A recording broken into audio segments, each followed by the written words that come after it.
and I'm getting a flashback to all these Stephen J. Canal TV shows. Riptide! Thank you, DrBen. Yeah!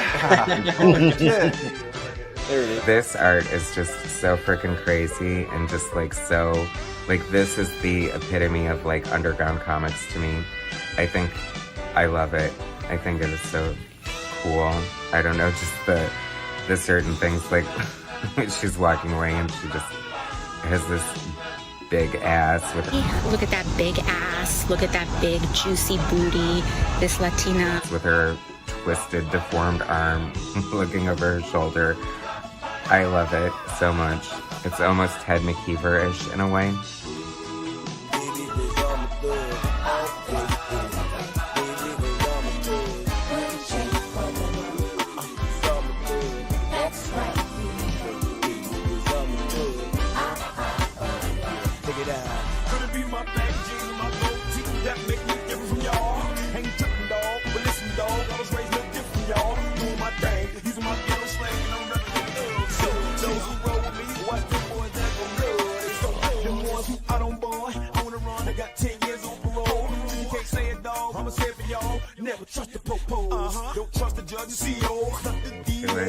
I don't know. It's like Beavis and Butthead on meth. How do you like that? I don't know. But it's so cool. Like, there's just something very compelling and just... I love his stuff. I'm a fan. Great storyteller. Just totally, as I've said before, the epitome of, like, underground indie comics. Right there, DrBen Anthony.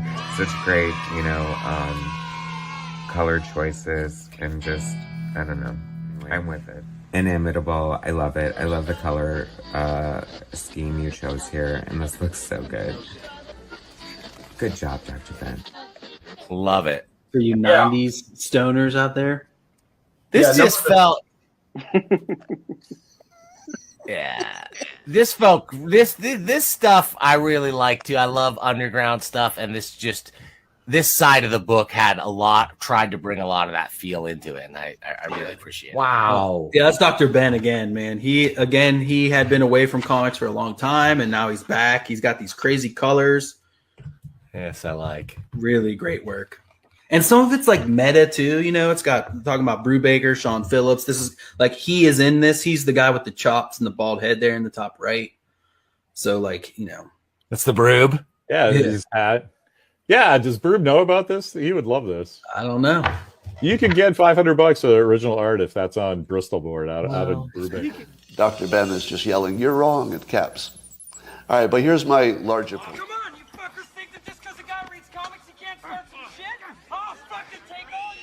Yes. I gotta give DrBen some props real quick. Thick Comics, because when he wrote to me, I think sometime last year about you know, because I write comic reviews and stuff like that in between everything, and like he hit me up, was like, you should do something like, you know, do like a interview thing, or like, I don't know, join the Comics Journal or something, right? And I kind of just took those words to heart and just kept going for it. So Tony, I'll be interviewing you very soon down the road. And yeah. Well, me and the Lord, we got an understanding. We're on a mission from God.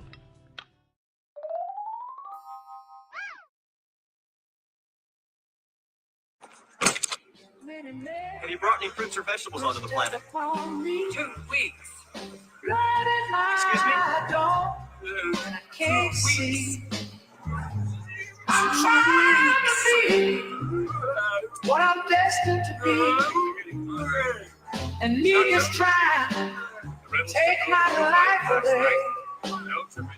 I put a hole in me, girl, for fucking with me. My back on the wall, now you don't see.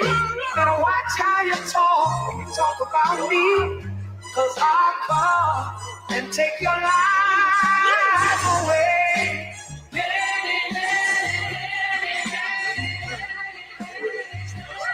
Step upon me, Lord, I don't cry no more. Don't look to the sky no more. Have mercy on me. Now these pussy girls putting money on my head. Go and get your refund, motherfucker. I guess I'm the diamond in the dirt that ain't been found. I'm the underground king, and I ain't been crowned. When I ride, something special happens every time. Ready for a surprise.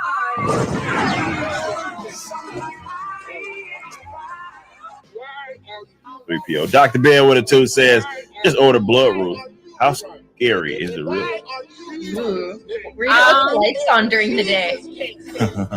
It's upsetting. It's very upsetting. There is a dismemberment. There's some violence. There's very scary situations. If you haven't guessed that she fights demons, spoiler alert.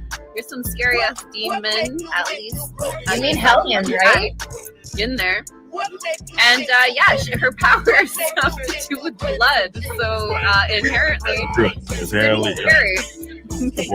Very quiet. So, yeah, it has some scary moments. It's my shit.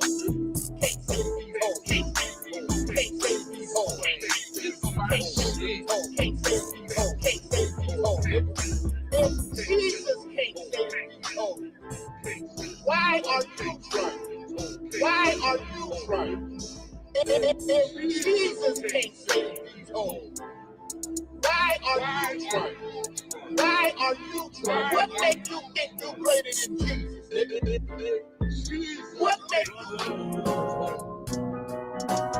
Mother, could you keep it in the dark for a while? Could you have a rubber when I work?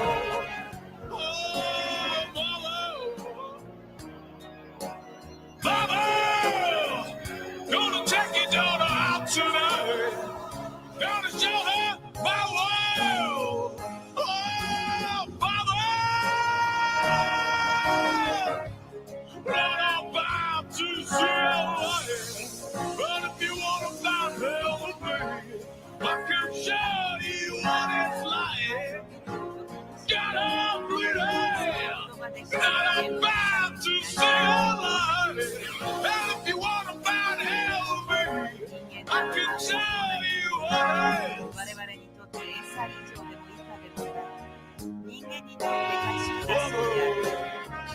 tell your children not to hold my hand. Tell your children not to understand. Oh, mother. Mother, do you wanna bang heads with me?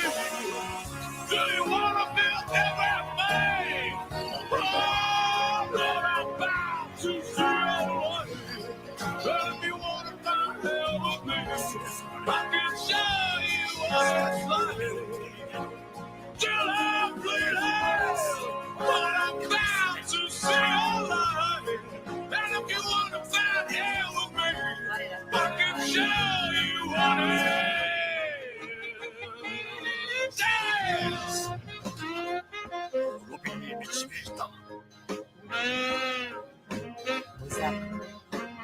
お前のあるべき真の姿を呼び覚まして、そして私のしもべとなる。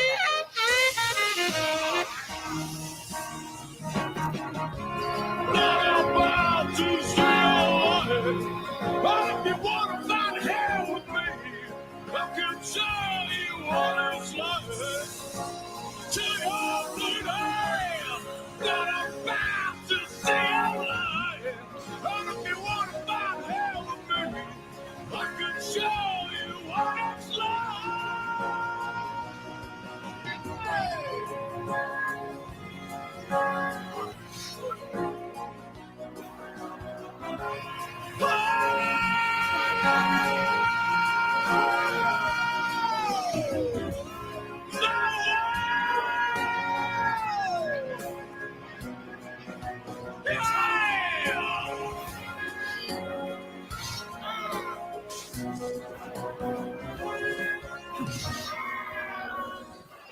That guy that jumped on today, was he an actual Katie? Like, it was right near the end of the stream, or not right near it, but like the last hour stretch. Dr.Ben is weird. I don't know who the fuck he is really, but then kids thing? Because like he was asking a lot of questions about us. No, he's from Scab's thing.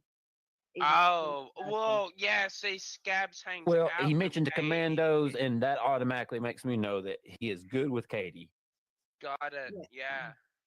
And he's always Oh, creeped me shit. out with his Dr.Ben pizza profile. Looks like I don't know. He's just a weird. Who is that? Dr.Ben. Anyways, weird guy. Weird guy. I figured it out. Hell, I did it. I got it. Hell yeah. All right.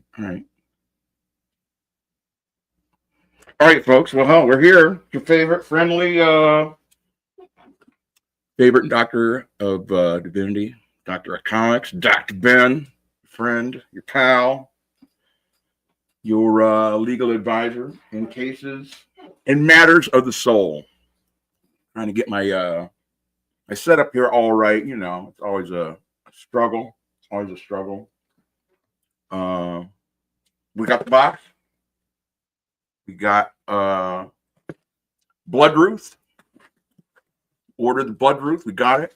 Seemed to be one of the first people to get it, so that's fantastic. I'm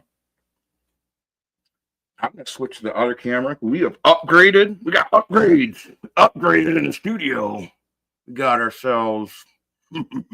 Hold on. Okay, hold on. We got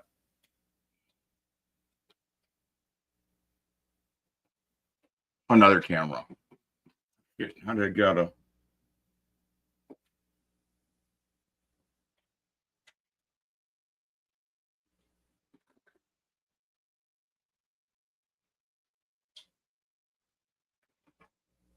No.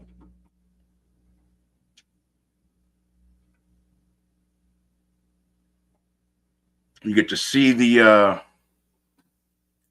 can take out, I hate to wear the glasses, but I can't stare into that light from the camera. You know what I'm saying? Like it's too much.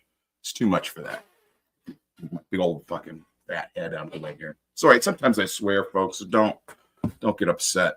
I got McDonald's earlier, and I got ketchup in Colorado.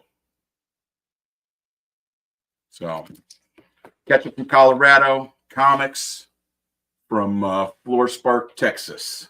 You too can send your comics here if you want. You got your comics? Send them to DrBen. Send them to DrBen. That's me, your favorite friendly neighborhood doctor of comic books. Post Office Box 33, Connie, Ohio 44030. Send them here. We'll open them up. We'll look at them, read them, talk about them. You know, do all the things you do normally with comics, I guess. Okay, let me pull. What's up, Cynic? Oh, yeah. Also, I say hi to Dr. Clucklove. Thank you for joining us. It's good to have a fellow, professional on hand to witness the Ripperverse. I didn't really get a big thing of I was thinking about trying to get the chainsaw, but that would make a mess and it's too dark. So we're just using the trusty old throat slitter.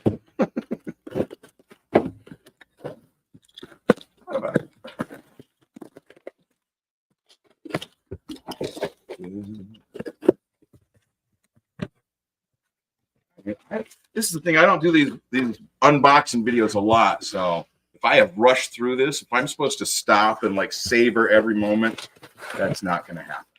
That's no. You got a t-shirt. I'll show you guys the t-shirt. I think there was 2 t-shirts for the comic that you could possibly get. Comics in there. Okay. Maybe there were 3. No, I think there was just 2. But one of them, I think, is somehow related to the story somehow. They were talking about somehow the t-shirt is maybe I have to smell the cardboard. see what kind of meals they were eating while That's straight Ripper. That's straight Ripper right there. Pure Ripper. Pure Ripper verse right out of the box. Yeah, it's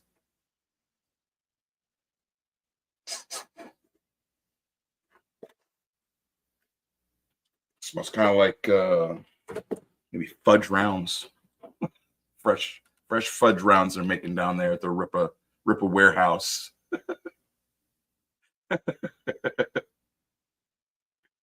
I should have brought that up.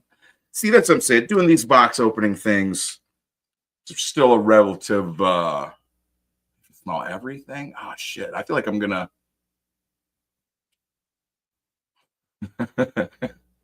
see, I feel like I would get some sort of contact high if there was, who knows what they might be.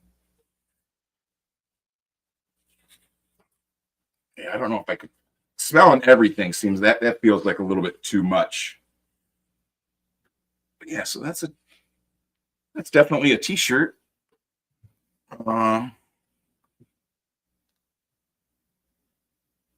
is, am I being like picky, like to say like that this weird triangle thing behind her is like,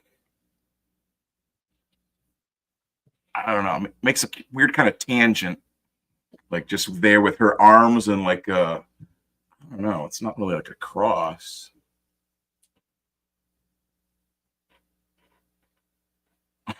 Don't worry, Ben, you'll get plenty of night letters in the morning. Yeah, I would imagine that's for the flashback. You know, I reviewed the Horseman comic right here.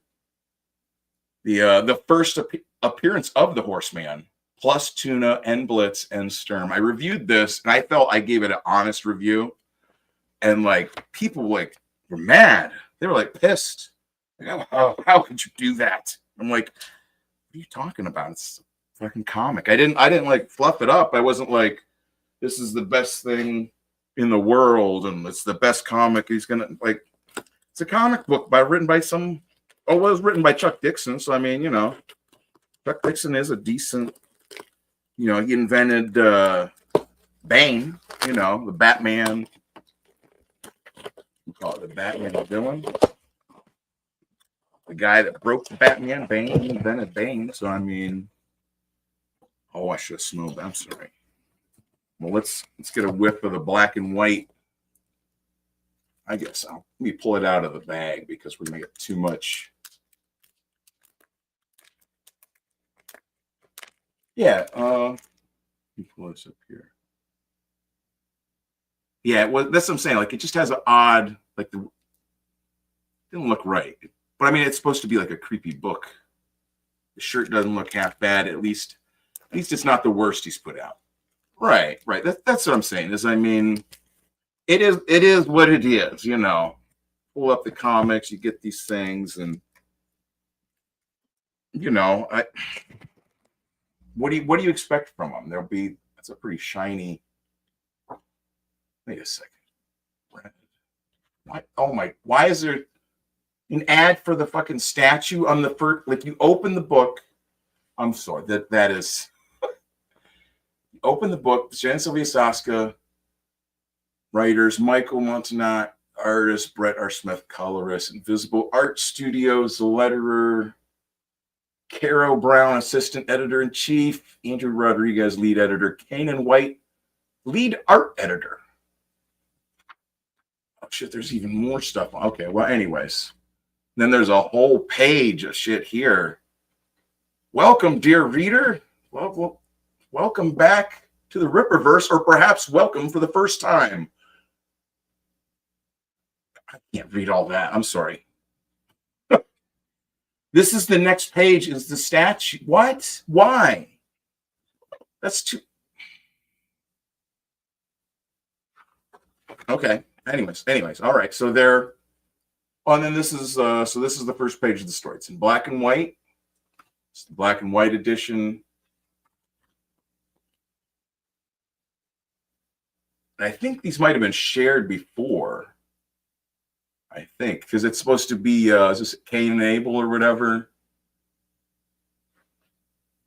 Sydney, I've read some of the lore for these things on the sort of Ripperverse.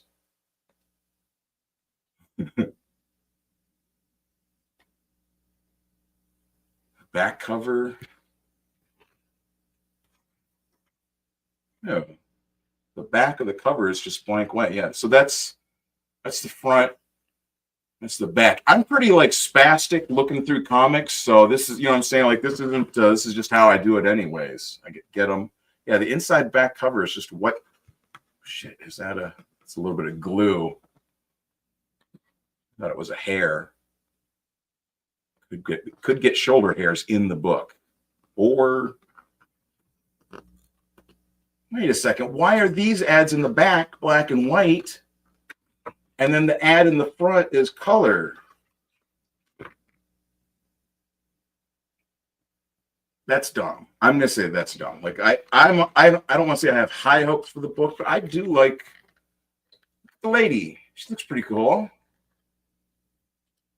Like there's nothing wrong with, you know, she's Puerto Rican or half Puerto Rican, half black or something, half Mexican, half Native American and Irish. Who knows? You know what I'm saying? Like the art by itself, like this is all this guy's first time drawing stuff. He was this dragon? What the fuck?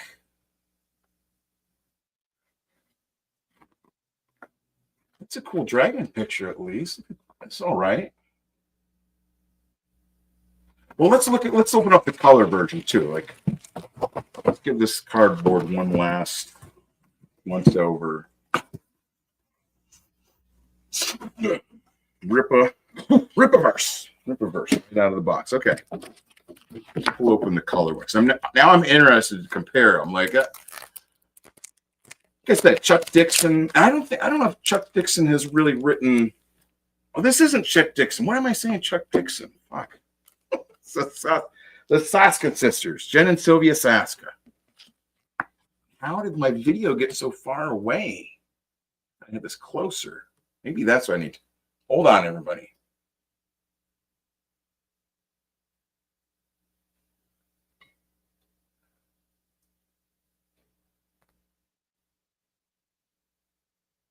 Okay, that's about as good as I can do there. Don't want to.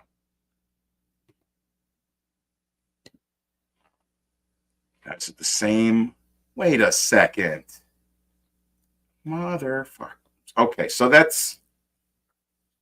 Oh, there's that dragon.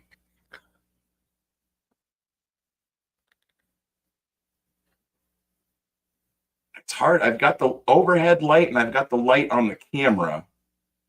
Some of this is kind of like a dark page. It seems like really heavy ink, so it's kind of hard to pick it out. That's why I wanted the noir, the black and white version, is just to compare it, you know. Some wolves. What's she saying to the wolf? She says, I know. I feel it too. Something is rotten in Floor Spark. Okay. Okay, but no, my complaint here with this is like you open it, there's the first page. Pull this off of there. Eric is racist. He puts the colors up front. Yeah, well, that's what I'm saying. Like, it's okay. Check this out. Okay, so look at this. Okay, so this is the regular version. This is the black and white version, right? You open both of them up. Okay. Yeah, and the inside of the cover. Why is it just white? That's what Dr. Clucklove, is that it? Yeah, the back of the cover. Yeah, that's what he was talking. He was talking about the front cover. Okay, but so then the next page here, it has, you know, all the same goofy welcome to the Ripperverse, perhaps for the first time. It's the same whole. Like I'm sure it's some sort of relevant backstory or something from the Jen and Sylvia here, but when I open a comic, I just want to read. I want to see pictures. I want to see a splash page, especially with like first introducing a character, their first issue. So here, text, and then the story. Cain and Abel, the sheep, and all this fun stuff, right? Okay, it looks. I mean, art's I like it. It looks like any like normal like Marvel DC book. I don't really see, you know, it's not if I go through it like with the fine tooth comb, as some people do, I'm sure we'll find like you know, up here we'll find like goofy looking fingers or something. How do I? It's hard to even get. Oh, what is he holding? A little bottle of poison or something?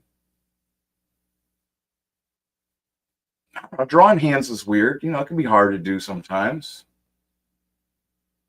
I you know, look at the hands I draw. I can't really complain if someone else is drawing a bad hand. I'm not sure what is he holding, a hot dog and a little vial of chemicals or something there. Also, if you're worried about spoilers, you know, I will just look through whatever. I don't like, I'm not going to read everything. Nice big portrait. So, you know, like that's what I'm saying. If this is this guy's first comic book work, that's pretty good. You know, get to work with Kane and White. The Saska sisters are creepy horror directors. You know, if you're directing horror movies, you kind of gotta be creepy. But the complaint is that this one, their weird, you know, their weird manifesto here, Ripperologist, and then the next page is the story. The black and white one, credits, manifest, Ripperologist, and then the fucking statue of young Isom. What? On the back of it, get caught up on the Ripperverse. Why is there just a colored ad right in the first thing? Ooh, that is racist, I feel. That is kind of, especially with it being said that it's the black and white edition. The back credits are all black and white. It's ad for Rippersend for services that you can get from a Ripperverse person. All of those are black and white, you know. Wait a second. I wonder. Oh, geez, that's pretty crazy. She's got all kinds of writing on her. They're writing Joe. Looks like they wrote Joe Bennett on her neck. Or maybe they wrote me. They're shouting out me. Thanks, girls. Saska sisters. If that's a shout out for me. All right. Probably it's not, though. At least that's her with her weird demon head and a baby or something. Yeah, this is a creepy looking book. I mean, that's what you want from a horror story. But this beginning bit, adding in this weird colored ad, get caught up in the Ripper. I mean, the ad's fine. I would have put it at the end, though. I think if we go through here, I would think what we'll discover is that page with the let me find where it's at. The big complaint, right? Like, yeah, this. Okay. I bet that in the this one, it's not like that. Well, in this one, it's like it too. Why? That's so stupid. So he shows that he could add pages. He just added the wrong. If he would have just added one page, it would have pushed this over to there, and the 2-page spread of this guy ripping this lady's arms off would look right instead of looking dumb. But because we have both two copies, we can give you perhaps first anywhere the actual image. We can see what it would look like if it was actually presented correctly in the book. This was. Do I need to do? Should I do like a refresher course? Hold on.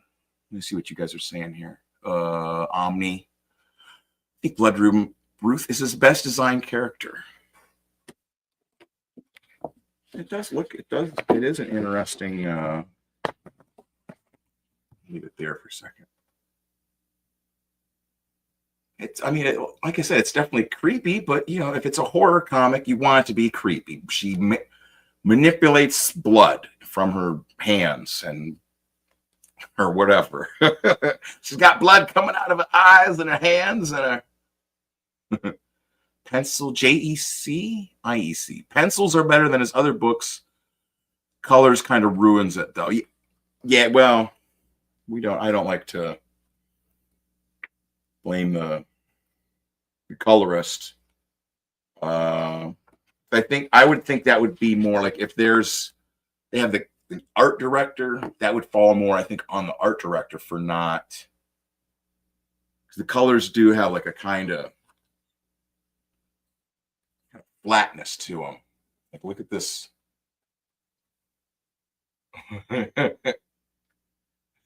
I'm blaming the editor is like the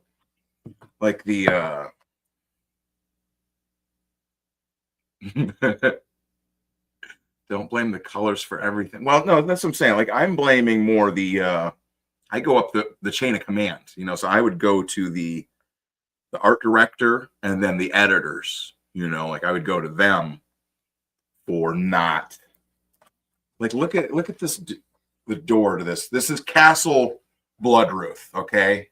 Castle Blood Ruth. She lives in a castle in Texas. And there's a dragon. That's her crib. That's her crib. As Castle Blood Ruth with the dragon and the wolves. They're all walking across the drawbridge. It's a fun house, you know. But like, look at this door and the bricks there. Like, I want to try and capture like how it's just so flat. I get closer, maybe. Hold on, let me see if I turn off the light. Maybe I think that probably just makes it worse. But it's like there's not any like change in the color of the door. You know what I mean? Like, it's just a one flat light brown, you know, and the rocks around it, there's just gray, and then there's the shadows. Gray, shadows, gray, you know what I mean? Like, it's just very, very, very flat colors. It feels like there was just like there wasn't somebody that went over them. Like, they're like, okay, here they are. Here's the colors, just the flats. And then there should have been like a more advanced colorist that went over them and added in like more little textures and like patterns and grain onto the wood instead of just flat brown. You know what I mean? Like, just a soft color. Put in some streaks of like other browns. Put in some little nicks and scratches from axes that couldn't get through the door or whatever, you know, like. And this, look at, that's a separate panel. I almost didn't even notice that. Yeah, so I go up the chain of command. I'd say it'd be the art director. So this would be look it over here. It's just got kind of like a, I don't know how to not get this glare. So I if anyone has any tips for not getting glare, maybe do I have to have like a fire raging in here instead of like overhead lights, side lighting? I don't know, but it's got just kind of like a generic look to it. Like, it's all right, but I mean, it kind of reminds me of like Lisa Frank. If any of you like remember, there used to be this kind of graphic designer. There used to be these like school supplies were all Lisa Frank. Too many blues and purples, bisexual lighting. Yeah, that's what was in the Lisa Frank stuff too. It's all unicorns, purples, blues, rainbows, and just, needs brighter colors to lead the eye and make it pop. Yeah, that's exactly what I'm saying. You're on it. Close your eyes and guess what? No glare. Well, I'll try that. I'll put together enough with Barry and the lead here. I'll put together the spread. That's what it was supposed to look like. Well, I guess if I would have gotten 2 copies of the color version or 2 copies of the black and white, but I am not. I'm not that crazy. Yeah, that definitely would have worked as like a really big, as a nice big money shot of him tearing these arms off the lady instead of like ripping the artwork in half, so that you only get her left arm being ripped off on here, and then you have to flip the page. It's like you're watching a movie. It's like you're in the theater. What the fuck? Let's do it the other way. Jeez, oh, sorry about that. Bonked the freaking. Hard to kind of hold these. Generally spastic kind of hands here. Yeah, I don't know why you would think that would be a good idea. Why would Kane and White let him do that? If that's an art director, why didn't the art director say, dude, no, dude. that ain't gonna work like that, man. That's not how that works. If you got a big cool, because that looks like a cool image. This big monster demon guy ripping this lady's arms off. That's a horrific choke. Greater demon. Apparently his name is Choke. Splorch. I could see all that with my eye. Oh shit! If I open my eyes, oh, that's horrible. Yeah, I don't. It makes you feel bad for the artist, because he made this big cool piece of art. The double page spread there, and they just boinked it. They just screwed it up. It's crazy. Scorpiorpio. It's not a small mistake. I think that's what we were talking about when he wrote that. Yeah. They effed up the 2-page spread. Shout out for Galaxy Stranger. Oh, was that the Marshall Bravestar thing? I love Marshall Bravestar. Okay. Pink Dolphins. Yeah. That's what I'm saying. Like, look at that lighting or the color scheme there. It's very. You said it's like they call it bisexual lighting, the blues and purples. I mean, it's. We call it like maybe easy on the eyes, like they blend together real good, but it doesn't. It looks like. This is like the Saskia Sins are like the evil Lisa Franks. It's really, it's. I still find it to be a surprise that they still haven't been canceled from. Where did it go? I should have this bet. That's what I need. I need someone to run all these things. No. Yeah, no. I'm just surprised that with all the controversy with the Saskia sisters, people say they're Satanists, the weird movies and stuff. Despite all that, Gum Company still. A double pleasure's waiting for you. A double pleasure from Double Mint Gum. A double great feeling, making you realize Double Mint's the one for you. Double fresh, double smooth.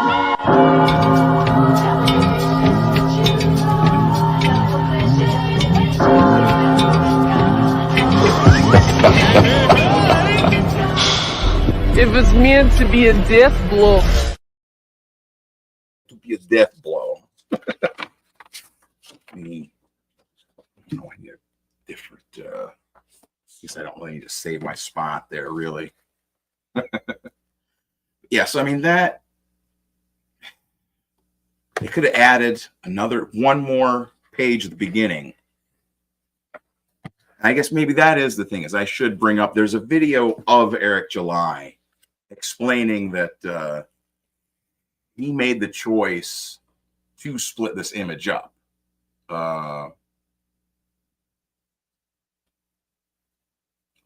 Julio's here. What's up, Julio?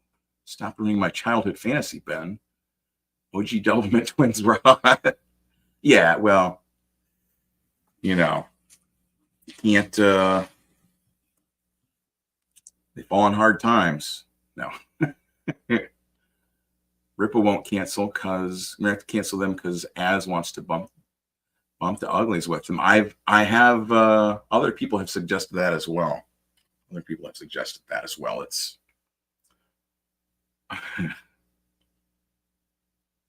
the sisters' movies are just weird, gross prawn movies. Yeah, they are. I had never heard of them before, but I've seen like movies of that sort where it's just super over the top violence and lots of titties and just, I don't know, you know, like that's what I'm saying. Like I definitely am just a comics guy, because like there's people that like horror movies and stuff like that, or like the horror porn or whatever, where, you know, like the kind of like B movie nature of it, like the low budget and just kind of like amateur kind of appeal of it is, you know, there's certain people that's what they're really into, and it's not really me, you know. Now, if you have weird comics, you know what I'm saying, weird, gross comics that people are going to be disgusted by, I'll look at those all day. You know what I'm saying? I'll look at any comic you have. You got Prince Valiant, you got Garfield, you know, anything. Beetle Bailey, Blood Ruth, The Horseman, you know, any comic you got. I'll show you. I got this one the other day too. This is not a Rippaverse comic. This is the Man Sect by Koga Shinichi. This is a reprint of this horror manga. That's what I'm saying. Like this kind of stuff. This is old, I think, from like the 70s horror manga. But that is just fantastic. You know what I'm saying? Like just that alone would like sell me on this book. You know what I mean? Like this stuff is just there's something about black and white that when somebody can really do it right. Like this guy's hair's falling out. Oh, I think maybe he turns into jeez. Yeah, that's what I'm saying. Like I get all the comics. You know, got that one. I got beautiful Donald Trump cover by Nine Lives Comics. And look what they're doing. Smart. Don't waste the inside page. Look at that. They're open up the inside page. Waste it. Nothing there. Shane and Yanzi, open up the first page. Get it over with. There's the credits. Bam. First page. You know, you're in the story immediately. Guy's getting socked in the face. Oh shit, we're in a fighting book. Okay. And it looks like, well, it kind of looks like Shane actually. But you're immediately in the story, you know, like some booty going on there. More glare. Whoever that was that said more glare, you got it. It's asking you shall receive. It is here. Lady, oh, she's pretty cool. But that's what I'm saying. That's the kind of difference. Like, look at the way his colors are. See, that's the reason I brought this up, is these pages have a lot of that similar bisexual lighting tone. You got a lot of blues, pinks, purples.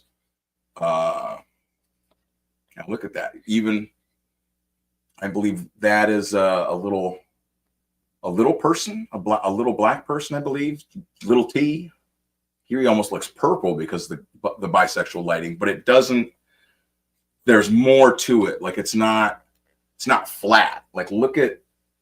Oh, see, that's what I'm saying. This is driving me crazy with this damn. Trying to figure out how to get the best way to see this. I keep getting the shadow, but there's more depth to the colors here. There's more. It's not just flat. all the different areas of color, all, you know, they all exist like in the same lighting area. Like the lighting of the area is one light, and that affects like all the colors of everything else. I don't know how to explain it. Like I'm not a good art teacher. I just, you know, like I ramble with my own kind of, but you know what I'm saying? Like that's the way you can use that same like bisexual purple blue lighting and make it work, is to add more depth to it, add more, you know what I mean? Like it can't just be like purple and then blue and like, you know what I mean? Like all of them have to little bits of gradients. Look at, you know, his coat here. You know what I mean? He's got this little fur collar around it. All his gold tooth. You know what I mean? Like everything. It's just gonna drive me crazy. Maybe the other camera is better with the light. Well, anyways, that's what I'm saying. Like it feels like this definitely the cover has a good more depth to the colors, right? But then inside they feel flat. Just I don't know, maybe if it was on a different paper, that might change the way they show up. Like this is a real glossy paper, so maybe if they had like a matte paper, is that what they call it? But it's retarded. I can't excuse you can't give them a pass on that, you know.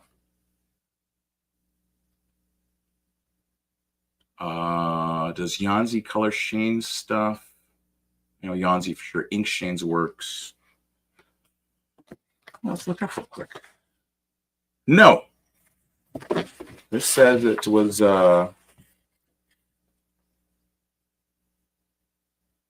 colored by Jason Wright, lettered by Eric Weathers, edited by I can't even talk.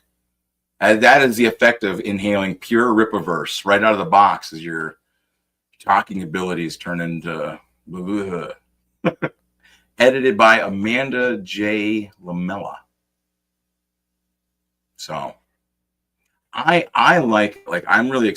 really want to see like what Shane and Yanzi do, because like it reminds me of like the Madman guy and his wife, Laura Allred, Mike Allred, and Laura Allred.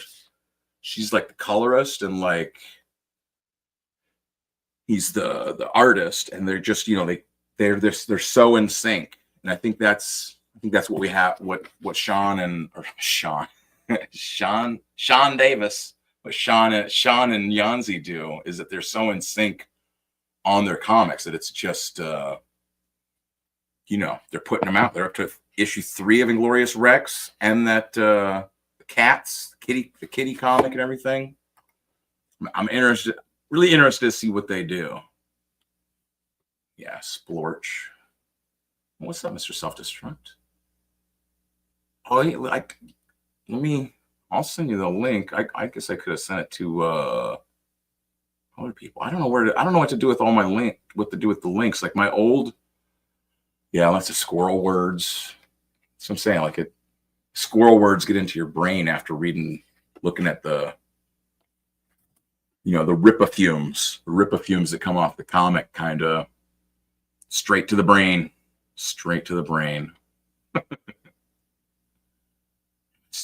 Hell yeah. Sean Davis. So that's, I don't know, like it's you want me to read you the entire comic? I mean, I don't really want to read it. Like, we can, I'll read what it says for this split page. What is going on here? This is I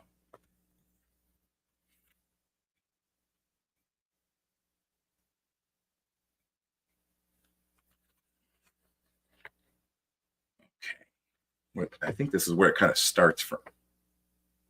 Oh, this is where it goes from them going up to Castle Blood Ruth, them going inside. Oh, she's got like a little bird that hangs on her shoulder. Okay.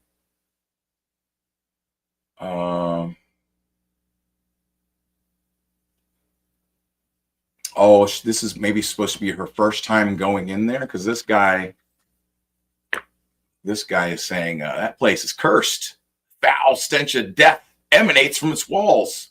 And I swore I heard the sound of screams just last night on my survey. And like this panel like doesn't,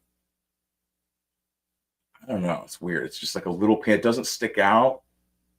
Well, I hope I didn't miss all the fun. They're like going in.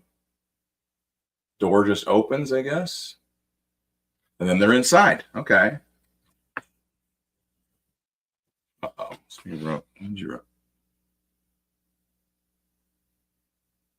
Is that the splorch page? The one Eric did a video mentioning it was it's an intentional split, like a cinematic pan effect, but over 2 pages. Yeah, it's like the page turn. The page turn is supposed to be the cinematic pan effect, because you know you're panning up. It's so stupid. Like, no, that's not, that doesn't work at all. That doesn't. You've literally just ruined this piece of artwork. Like, instead of having a nice big double page spread of this guy ripping arms, you have this just gobbledygook. Just what? So that's what I'm saying. Well, I don't care. We're spoiling this just to see what the hell's going on. Is that music? It's Liszt Mephisto Waltz number 1. It's the Devil's Waltz. Little musical notes. Stay alert. There's no telling what's in here or where it is, but I think I might be getting close. This panel is so small. What is going on? The little tiny panel of her face, another one of her face, a little bit different, and then like a little pan back of her silhouette. Okay. Ugh. Something tells me, something smells like old death and sulfur. A massacre. This blood is old. Where are the bodies? I can smell the rot. The next room. Something moving on hooved feet. Something heavy. The sound of bones breaking. Oh my God. Lady! They're dancing. Hello, lady. Will you dance with Choke? What the fuck? That's him. Hey, lady. It's like, is that Jerry Lewis? Hey, lady. Hello, lady. Will you dance with Choke? And then he rips this lady's arms off. Choke is a greater demon. Choke is so lonely. Lots of friends, but no one wants to dance with Choke no more. That makes Choke sad. Now you here, lady. Come dance with Choke. Okay. And then it's at a church. Okay. And then it goes back to them. See, that's what I'm saying. I don't want to like spoil the whole thing. There's the demon guy, and he throws the arms that he ripped off of her. Okay. They does say, praise to you, Lord Jesus Christ. So that is my hope, is that the Saska sisters' proclamation of having become believers in our Lord Jesus Christ. My hope is that is true. That they are not being deceitful. They're merely telling horror stories as they do, as they did. Maybe they'll try to not do more of the really nasty movies and whatnot that everyone discusses. Maybe they'll try to do less of those if they're going to be advertising themselves as Christians, or not. I don't want to. Sounds like a desperate cope from Eric. Yeah, it. It's called the bullshit effect. The fact they fixed. Well, that's what I'm saying. The black and white one, they still didn't fix it. Like in the black and white one, it's still this stupid page flip. Like it's still that. Like it. And now, like in the black and white, it's even worse because it's like you can't tell what's going on as much. I don't know. But that's what I'm saying. Is like he could have fixed it because he added in 2 pages. You know, like he could have like been like, okay, well, we'll fix it in the other one. We'll just have 1 page and just advertise the statue of young Isom on the Ripperpole, you know, or just add the get caught up in the Ripperverse. That would have put this to the right. Would have made, but he didn't. Like that's what I'm saying. It's just dumb. Like I don't understand how. I blame editors for things. You know, like how does the editor just be like, okay, yeah, that's whatever, that's fine. Just be done with it. Like that's a bad editor. You have to.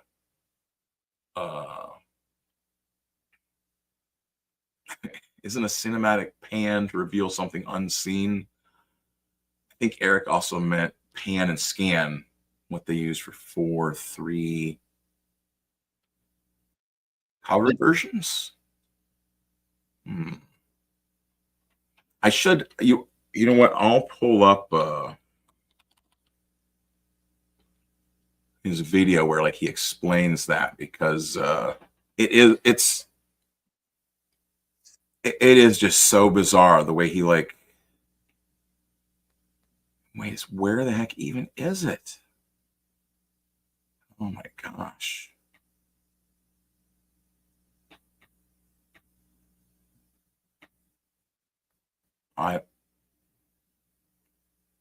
First Rippervert? No, I don't even know. Maybe it's on his Twitter. Okay, well, I want to get stuck trying to find a clip of young Ripper.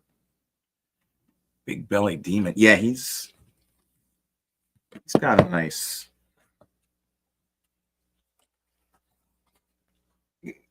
gut on him. He's working on it.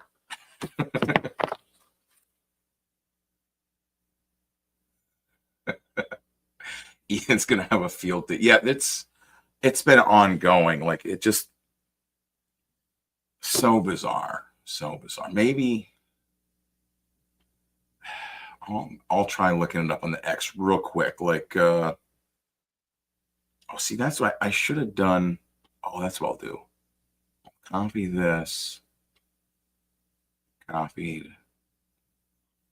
And I'll try and put the link of I'll send the link to self-destruct. And that way I can at least have someone to help figure out what the heck I'm even doing with these damn comics. What am I doing with them?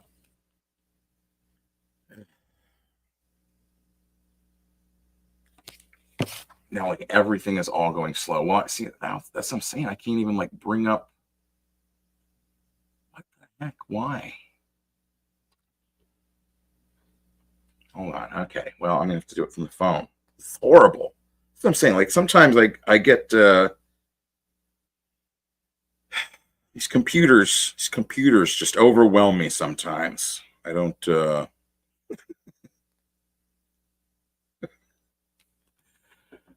Oh my gosh. And like I said, dealing with the Ripperverse. I feel like it's, you know, maybe they did put some kind of you know, like they've mailed substances before. That happened actually at one of the schools I went to back in 2001.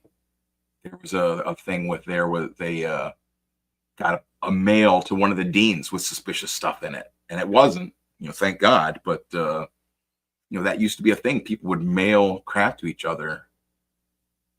Pan and scan is when a square frame moves across a rectangle frame.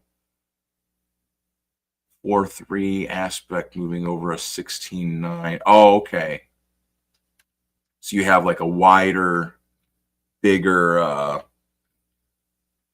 scene or like image, and the smaller frame is a square. Oh, the smaller frame is a square. I see. Yeah, that's definitely not at all what. Nothing about this like makes you think, man, it's a cinematic stroke of genius. You see that he's torn off one arm.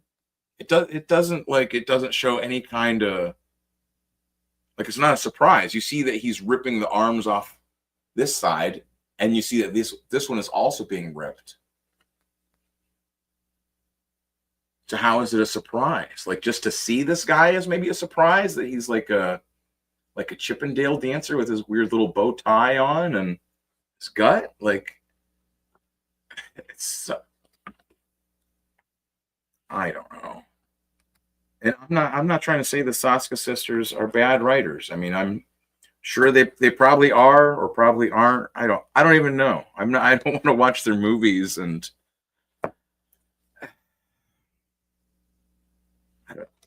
I don't know if I can just sit down and read this. I still haven't gotten the chance to sit and read Inglorious Rex. You know what I mean? It's like, I don't feel like I could read this ahead of that. Well, that's kind of cool. Well, except for she okay, she goes into this weird little library with all these pictures and shit. Here, let me pull this off of here.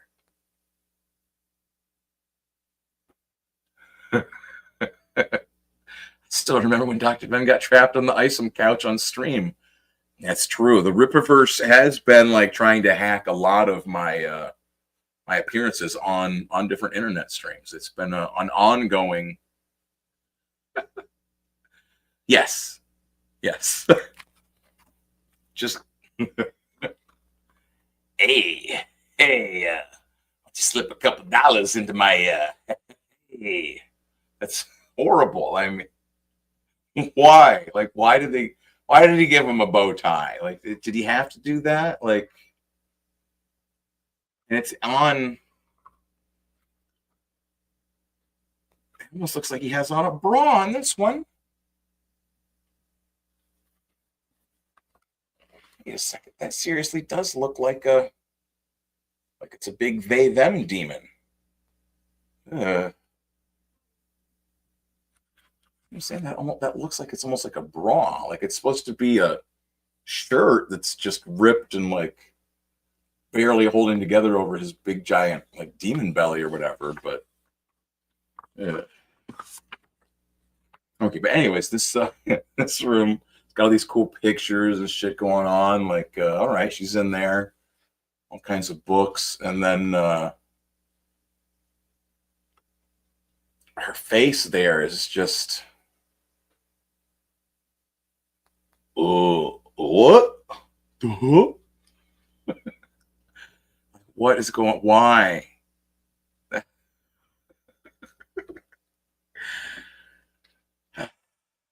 Some of the faces are good. That's a good face. I feel that's all right. Maybe her eyes could use a little bit of attention. It's not bad. But that, like look at her mouth, she's like in a stupor. Like, what? What? It's so strong. Like, it looks like Goofy's voice would just come out of her like immediately. Like, it's.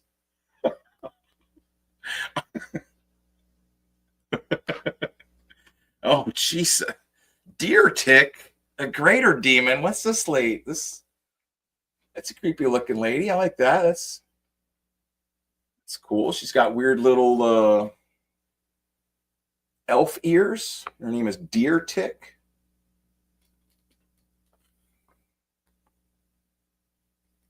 All right. It's got, it's got some interesting.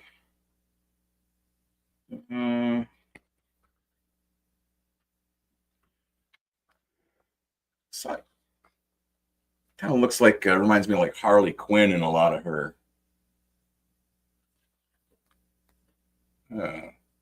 going on here, though? That's fighting, and she's blasting her with what?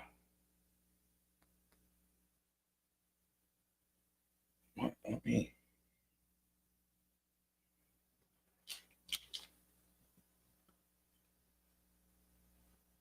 What is going on? That's such an odd angle. Like, see, there's her butt, and her left leg is back there, or her right leg.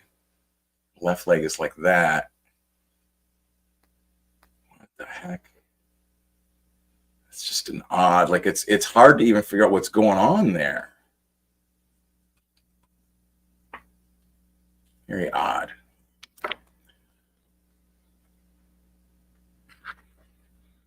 This one is that's kind of another, like, these action shots are kind of janky looking. And that's what I'm saying. Is I feel like I can say that something looks janky because a lot of the stuff I draw looks janky. You know what I'm saying? Like, oh shit, that looks like me if I was drawing some lady on the ground with dogs biting her feet while she's rolling around. You know what I mean? Like, my books. My books.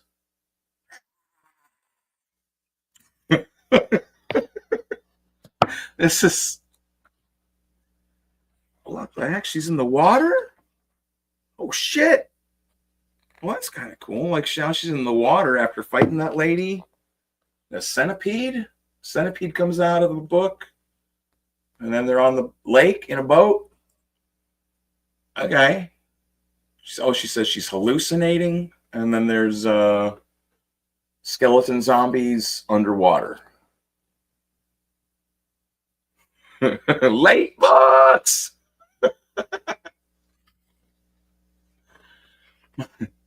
My books. My books are late. My books.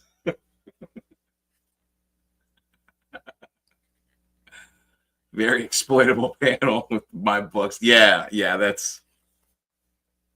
And like, she's got such a, like, she's like crouching. So there's like a weird, it's almost like she's in like a shitting position. Like that. Constipated! Like, her angry face afterwards, that's her poop face. Yeah. Oof. That's a cool, the centipede thing is kind of cool looking. It's fun. That's what, like, oh yeah, look at that. Splat. Splat. The centipede demon monster guy. Hell yeah, that's good. Here's another, like her face, like sometimes the faces are just a little too Magoo. You know what I mean? Like, they're just a little kind of goofy looking. I feel like, again, like that's something with the art editors that, what? Big weird angel guy. It's colored flat again. What the? Got a hole in his butt? Look at that. It's like the same color as over here. Wow, that is like.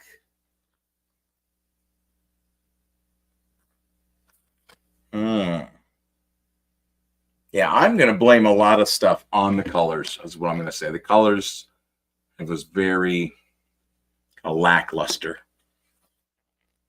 Like, look at that, just this coffin. It just looks like a digital asset. You know what I mean? It looks like you can buy that on the on Clip Studio Paint, like the asset library. You can find this casket or whatever, and like the shade, just put a generic gradient on it, and that's it. You know what I mean? Like, it doesn't. It's too flat, too digital, too just just doesn't quite have It's missing something. There's something that it's missing. Maybe well, actually, hold on a second. I've got information, man. New shit has come to light.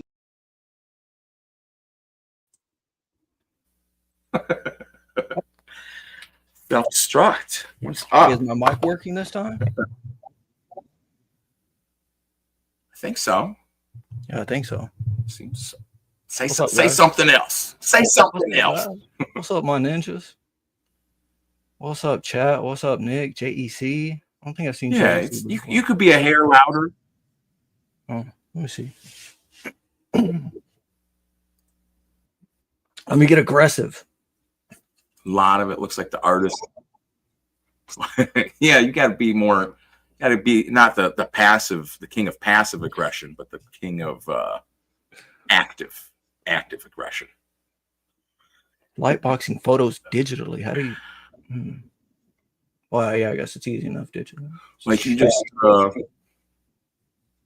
you pull a photo into like Clip Studio or Adobe or Photoshop or whatever you're using, then you add like a transparent layer on top of it, and you draw on that layer and just do.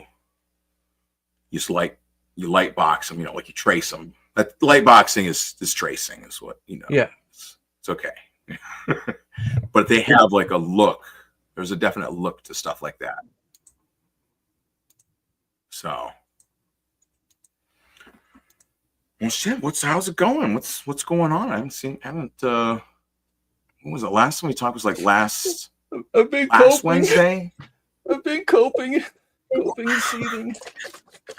They didn't even give you a dishonorable discharge. I left. Well, Yeah, you still have to make an announcement. I do. I saw Von Klaus was on there, and I'm like, yeah, I'm not even gonna watch, man. I'm repping his shirt, his new project, upcoming project, Rerun, man. It's like hell yeah. It's a zombie guy, or it's a guy who was in the movies, right, in Hollywood or whatever, and he became a zombie. So they keep digging him up and putting him in movies, and then he's going to take his revenge, right? They keep killing him in all sorts of ways, and he keeps regenerating it. I think it's a pretty good idea. But yeah, I don't want to be associated with those people. Oh man. Well, it's that's the thing you gotta think of too, is like my mental health. You split on that. You want to be like the guy who's like angry and like railing about it like all the time, like you always like do you want to turn into me, where because that has become my identity now, is that I have been expelled from the commandos. I went AWOL or whatever, and now I'm just where were you when I living out you? in the jungle, using my own tactics, turning into Colonel Kurtz. I'm okay with that.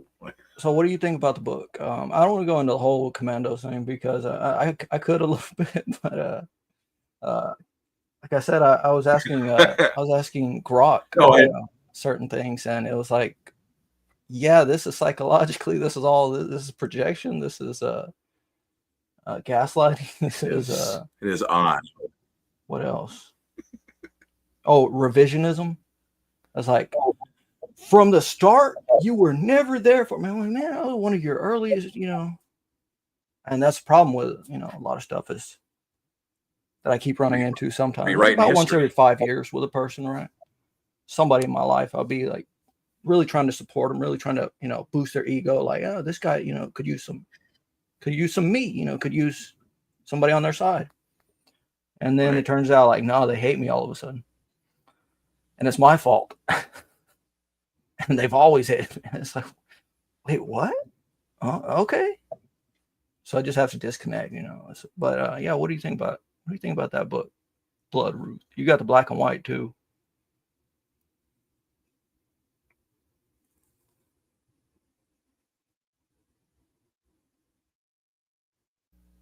I was trying to like you're coming through like kind of choppy on my headphones, but like on the actual stream, like you're fine.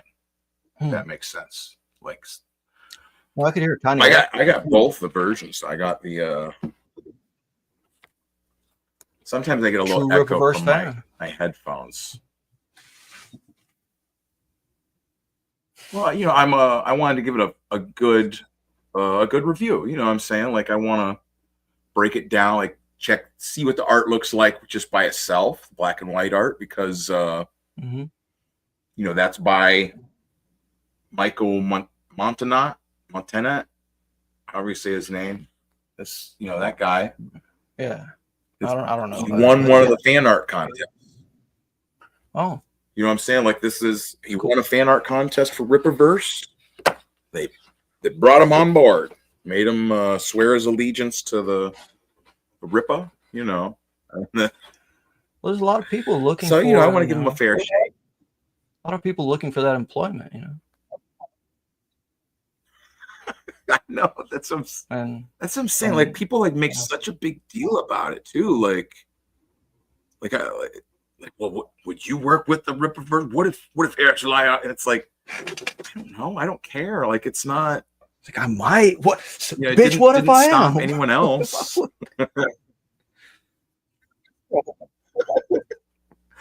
you gonna do? You gonna pull up? You gonna stop me? You gonna stop me from working out the Ripperverse? I don't think so. And plus, you know, Eric July has blocked me on Twitter. Oh, wow. Oh, you're so one of the many, I I didn't guess. want to bring that up quite like that, but you know, it did affect me. You know, I felt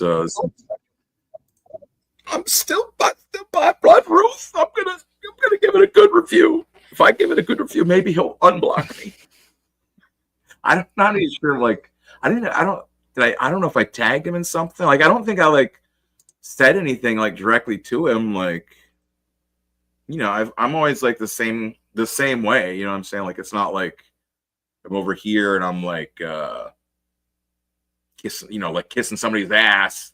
Like, oh, they're the best. You know, like, I'm not doing that, and I'm not like just shitting all over people either. Like, I try to keep a balance, a little bit of both. And, you know, like when I reviewed the Horseman, right? Like, I got the Horseman comic, reviewed it, and like that people off the were screen. mad that they were mad that I didn't like go hard on it, like, or like get all angry about it and like rip it up or something. What do you want? When I did, it's not enough for people.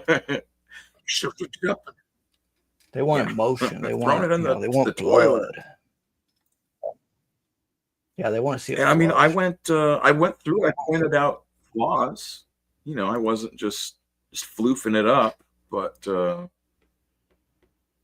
and when I did videos where I was making jokes about Eric, they weren't like excited about those. You know what I mean? They weren't. You can't like, make jokes about people. That's passive aggressive. Can't make jokes about. It was like I'd make jokes about Eric. I made jokes about the Horseman. Like, made a bunch of joke videos and stuff about, because the Horseman name was that. You remember that was the first part. Is it Horseman? And he's like, it's the Horseman. It's not Horseman. It's Horseman. And like people, you know, that was. So, you know what I'm saying? Like, it was a fun. Now, obviously, I bought the book. I wasn't like making fun of it and then like not buying it. I mean, I still bought it. You can make fun of something and still like enjoy it. Like, well, have you ever seen what is it? Mystery Science.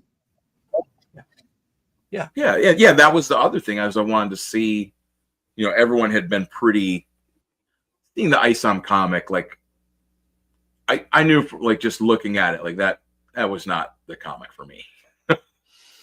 Like, if there was a comic that I would want, it would not be that one, like ever. Like, I would just no thank you.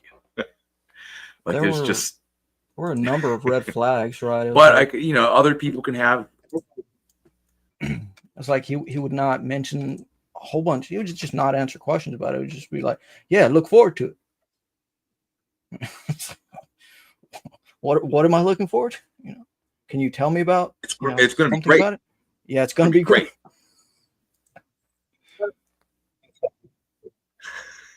We're going to win. We're going to win. It's going to be great.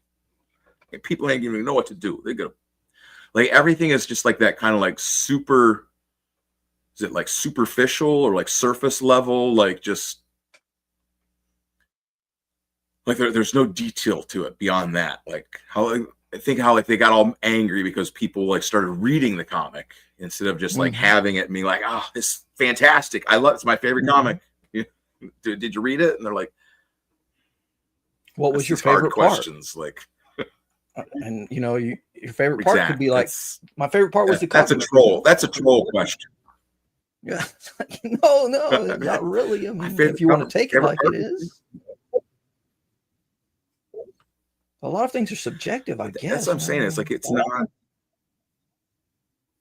Yeah, like,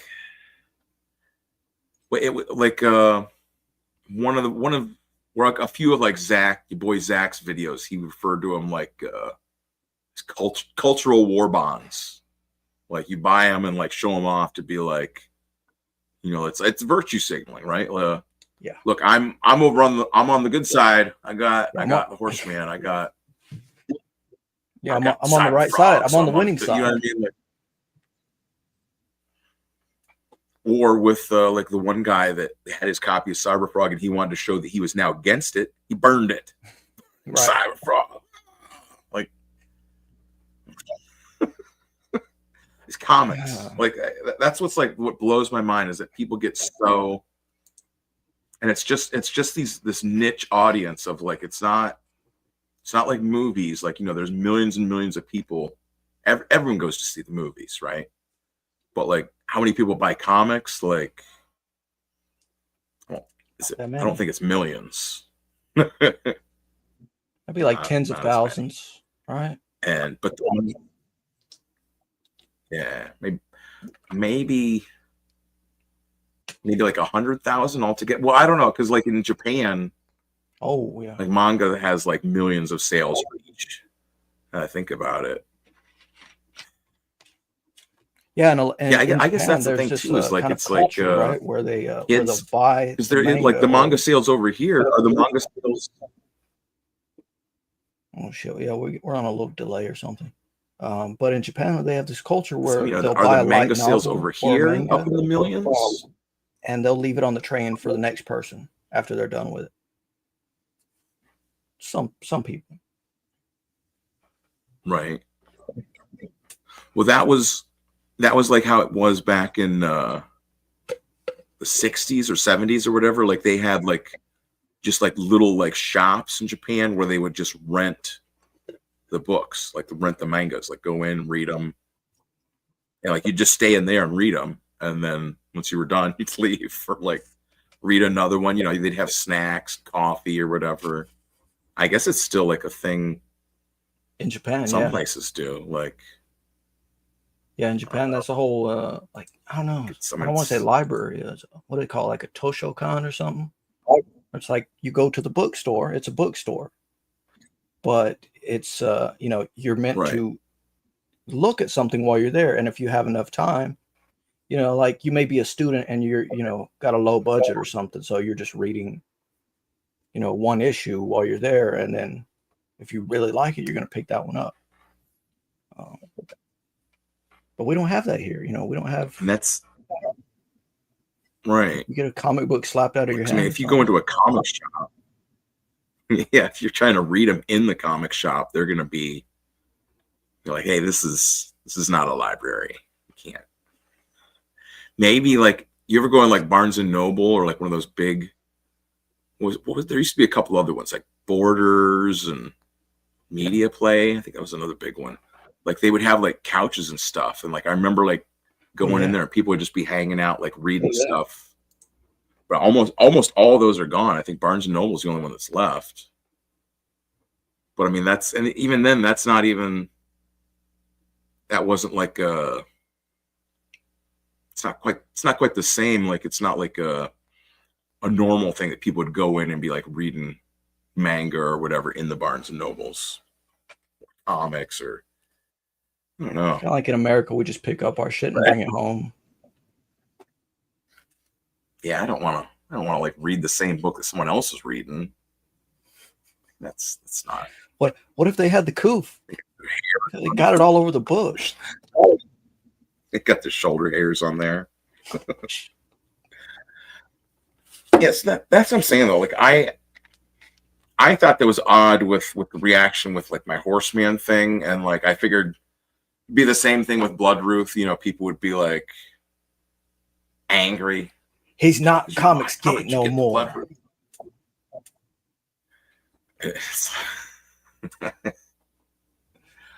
And like, oh, maybe that's the video to show that's on mine. Like, I feel like with a lot of people like missed. Okay,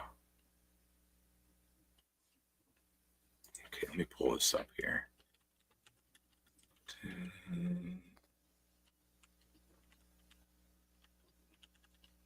What are you talking about? Eric July is Comixgate, and he is about making money. You're not tuning out. You're crying about him. Is he? Eric July is Comixgate in every single way that the left decided what Comixgate was. And he just doesn't want to align with the word Comixgate. It's irrelevant. It's fucking irrelevant. Yeah. If you actually got the left and you asked them, what is Comixgate in this space? And if they knew who Eric July was, they would align Eric July with the thing called Comixgate. And he's doing exactly this. And you're defending him. He's doing just fine. He's allowed to make money. You're not tuned out of Eric. I wonder why. I wonder why that is. Anything you need, Eric. We're not hating on every person in Comixgate. We're just saying, yeah. Was I even? Oh, and then there was just some weird videos playing. Melanie Mac. Yes, that's what I'm saying. Like it was. Yeah, when they were all. We're not hating on Comixgate. We just all of it is. We just don't like certain people in Comixgate named Ethan. Ethan Van Skyfire. Whoever else the main detractors are, the detractor squad. See, I would say, but Eric I mean, like, not what he's saying is.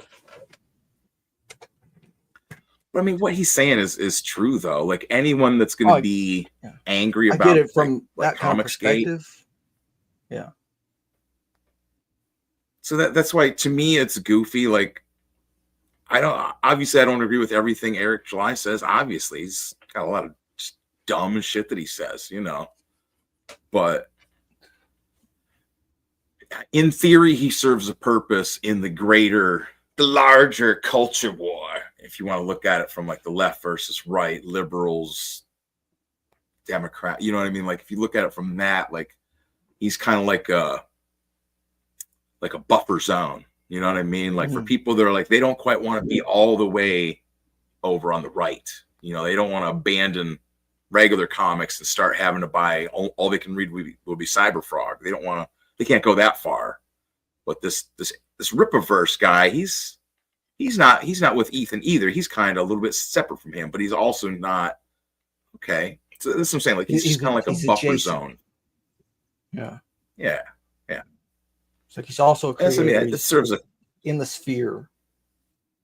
So I do get where it's coming from, but it's like, you know, if you asked Eric July, are you Comixgate? He's like, hell no, right? Fuck them hoe ass busters. Fuck them hoe ass Comixgate. Fuck.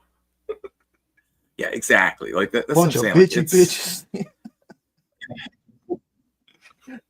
And that's all. And he would, if they, that would be a good, like have like people like all like going over like saying hi Comixgate to Eric July, like so glad you're in Comixgate, and it would just that could push him off. That could be mobilize about 150 people.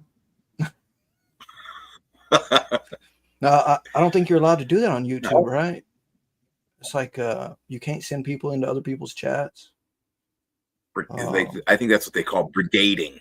Yeah, brigading. They brigaded. They put bunnies in the chat. So stupid. Yeah, I recall that now. There's chickens in the chat. most people think Comicsgate is basically EVS fan club at this point.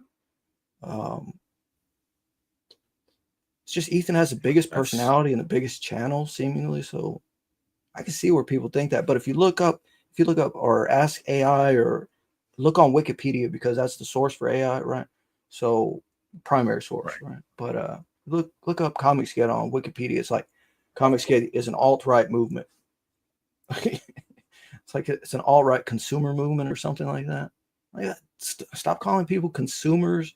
We don't consume the books. We read them. Maybe we keep them for value or something. And maybe we, trade them with somebody for something else. And maybe you get one as a,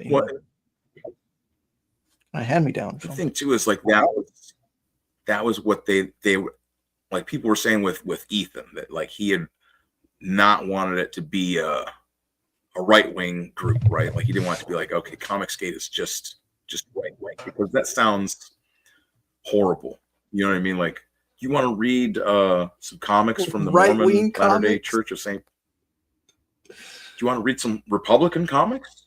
Like Lindsey Graham is Lindsey Graham commanding an army of ladybugs. Like, oh man, mutant ladybugs. You know what I mean? Like, but they're blue, not red. I don't know. Your potential audience is just narrowed immediately when you're like, with any of that stuff, like, do you want to read a Democrat comic book that's made by all Democrats, or all you want to read? It's a comic from the Green Party. It's just like, no, I've seen a couple things like that. They're like, this is a libertarian comic, or this is, maybe not green or whatever, but this is some niche. So you're already, like you said, this is already niche, then you're going into an even smaller, tinier niche, and you're like expecting, success. And how do we define success? I've got like an anti-smoking comic that has Storm and Luke Cage and Spider-Man. And it's all about like smoking cigarettes is bad. You know what I mean? And it's just, they have this just generic feel to them that it's like dare to keep kids off drugs, dare to keep cops off donuts. Yeah. That's what I mean. Like comics like that, that's that kind of feel of just generic. Oh, you want a Republican? You want this comic? It's from the right wing. It's from the Republicans. It's from the Conservative Party. It's from the right people. I love. It's from the right people. Like that. It's from the right people, and it upsets the right people. I like that. Charlie.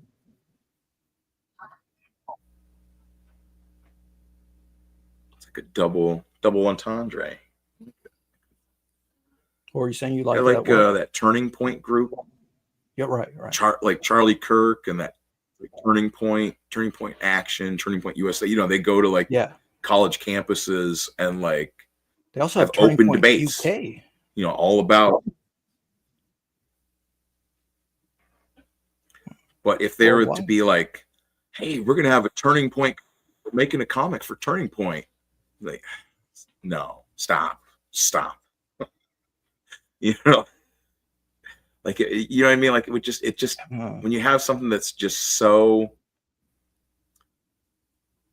blatantly like just like an advertisement, and it's like for an ideology, like it trying to force that, like imagine reading a book, right? You're going to get a novel that's all about one of these dumb ideologies. Like, it would just imagine the slog of reading through like a 300-page novel that's all about Black Lives Matter, all about whatever the latest thing is. Like, instead of Pigman, you get Halal it's Man. Like every page.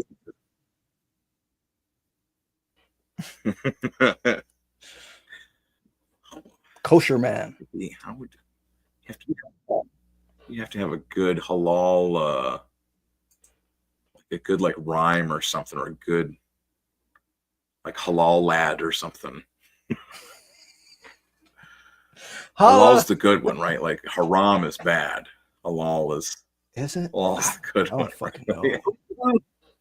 I'm out of the loop on so much It's stuff. just outed myself. I'm not a real.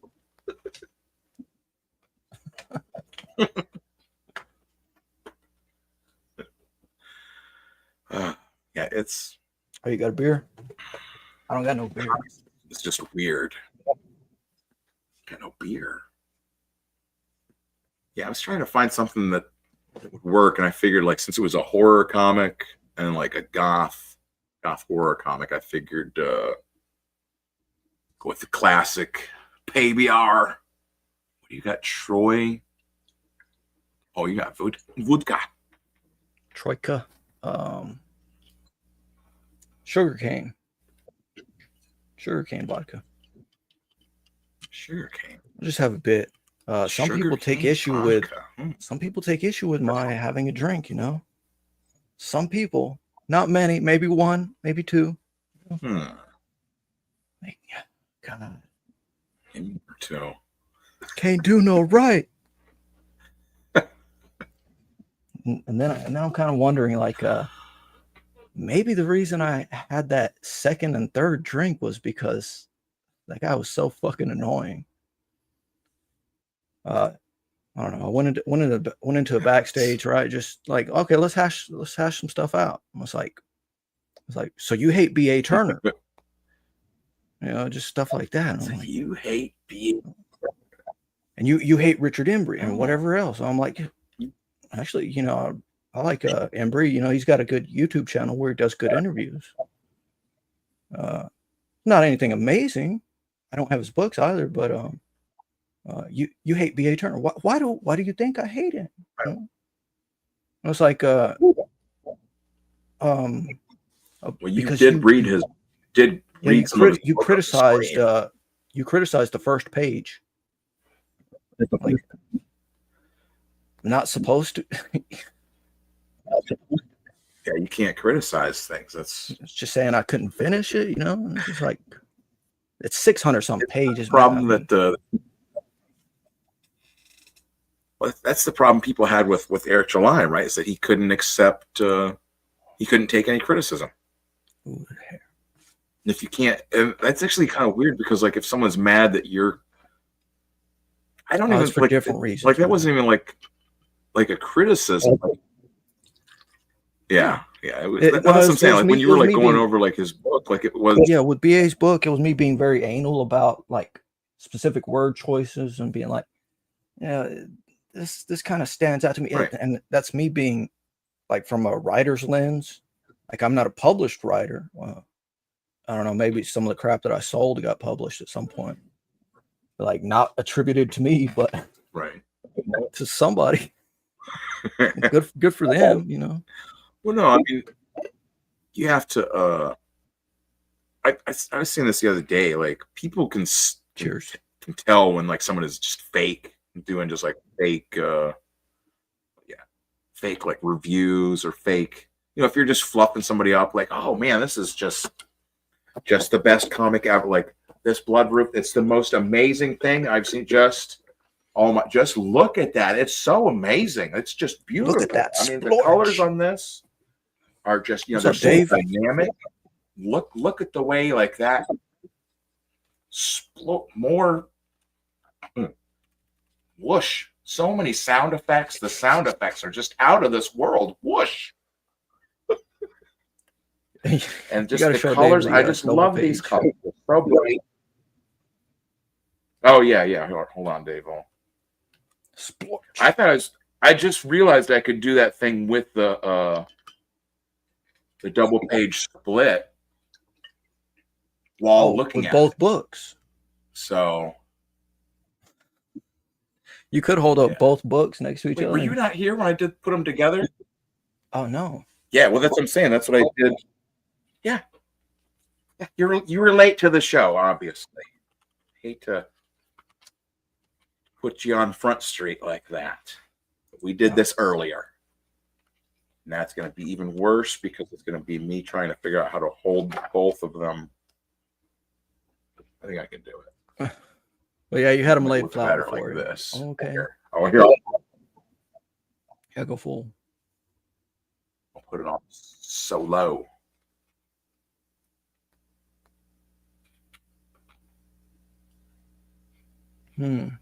Yeah, so like it's literally just turned this double page spread, just like ruined it by like turning it into this weird page flip thing. Like, yeah, it's so bad. And it's not This the page best has double got so page many either. panels. Yeah, a lot of little panels. And then that's supposed to be like a cinematic thing that you turn the page and you see that he's ripping off her other arm too. Like, you see he's ripping off this arm. You see right there's some blood. It's not really like a surprise. So it is happening at he's the same time, both arms. Yeah. You don't just rip one arm off. So I'm saying it's just like the dumbest thing that he split it in half. Like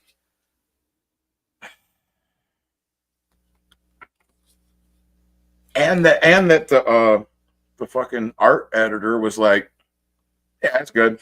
That's a good idea. It's a good idea. That's good. Ship it. Yes. Just like that's it. Yeah, That's split up good. the double page spread. So they turn the page. Yeah, that's a damn good idea. Hell yeah. Like, fire that motherfucker. Like, no, that is not. But you know what I'm saying? If you're the art director and that's what you're doing, like, you need quality control. Just like that's what I'm saying. That's what I would think like an art director would be, is like kind of quality control, like coming through, making sure. BTM reviews. Oh, yeah, he's starting, or maybe he's in the middle of doing Justified Fridays. Looks like more fire kindling. Well, I mean, there is expensive fire kindling, man. Yeah. I mean, I'm sure it'll sell for. I'd like to have like a. What'll it sell for? Oh man. I'd like to have like a weird comic shop of my own sometime. Like maybe do like a table at a convention, but make it like a weird little comic shop. Like it would have some of my stuff in there, but there'd be like other stuff too, but it would all be like weird. Like no one at the comic shops is going to have fucking black and very white obscure things. Blood Ruth. Dr.Ben and like just obscure people comics. seeing that, like, oh shit, I heard about that. I heard about that Blood Ruth. Yeah, there's only a few of them around. That's why it's $75. This is mint. Got it right out of the way. There's only 150,000 of them. Well, I mean, that's you gotta. It's all part of the game. Yeah. That's what I'm saying though. Is like you look at like Marvel comics or DC comics, and they're the same kind of garbage. You know what I'm saying? Like you're gonna find like goofy anatomy stuff that's all flat colored or wrong, and like it's and obviously not like well written. You're gonna find all kinds of goofy. Why is that? No. Yeah, I like the woman getting her make you guys. I know, like it did look. It's and that's what I'm saying. It's like if it had been a double page spread, it looked fantastic, but no. I was gonna try and figure out how to make you guys moderators, wrenches. That's what I'm thinking. And Ruby's streaming too. Hold on just a second, because I think I have to do it off of. I was trying to look for that Eric July video that I don't know. I guess people pay for memberships to his channel so they can clip him. It good might for be them, hidden or something. That is the reason why, like Katie did. That's why I appreciate her, is because she grabs and snaps up all these little things, because people hide their videos. They do that shit all the time. They are fleeting. And if you don't, that's what I'm saying with people like rewriting history or like trying to change the narrative. If you can just delete videos and hey, memory hole. Maybe someone could find it if they had the Wayback Machine, but they'd have to have the link. They'd have to have, what I'm saying? Like there's different things you got to do in order to save all that You couldn't stuff. even do that for And YouTube videos, I guess, unless it was on archive.org or some shit, which would require somebody like saying, I don't know cataloging how that every works with video. YouTube videos. That's crazy.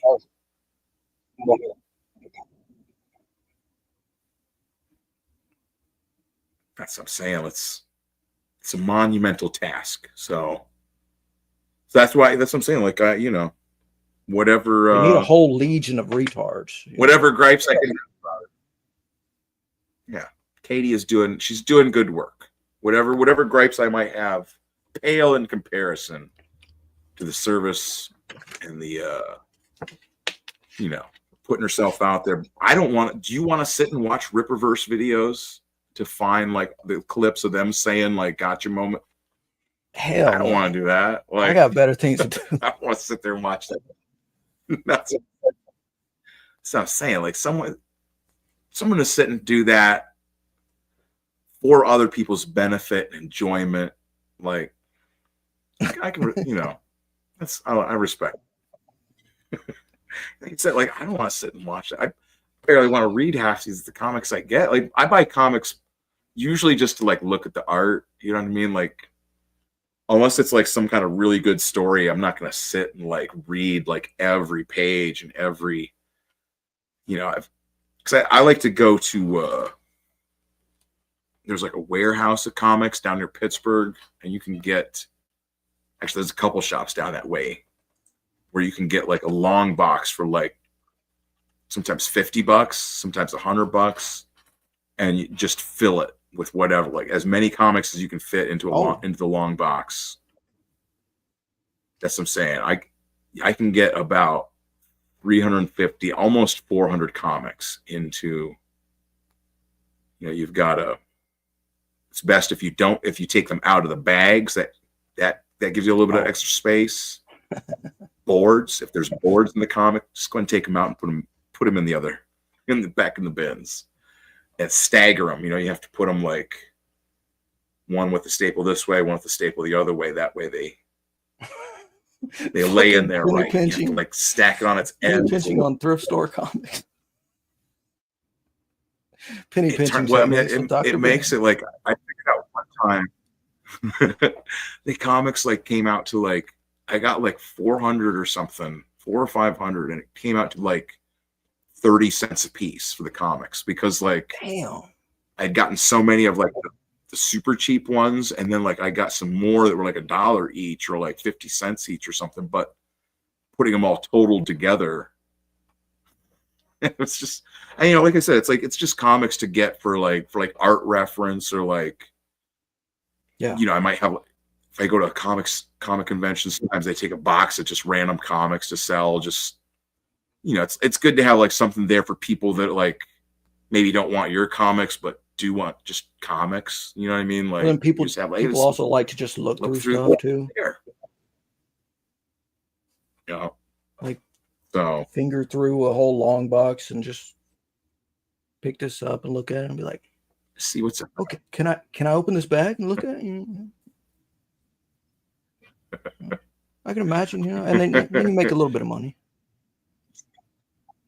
BCM reviews. I could barely get through the clips. Yeah, that's what I'm saying. Like, imagine. Yeah, sometimes I can see the light fading from Dave's eyes when he's watching these clips. Like, oh, like I can relate. Just like.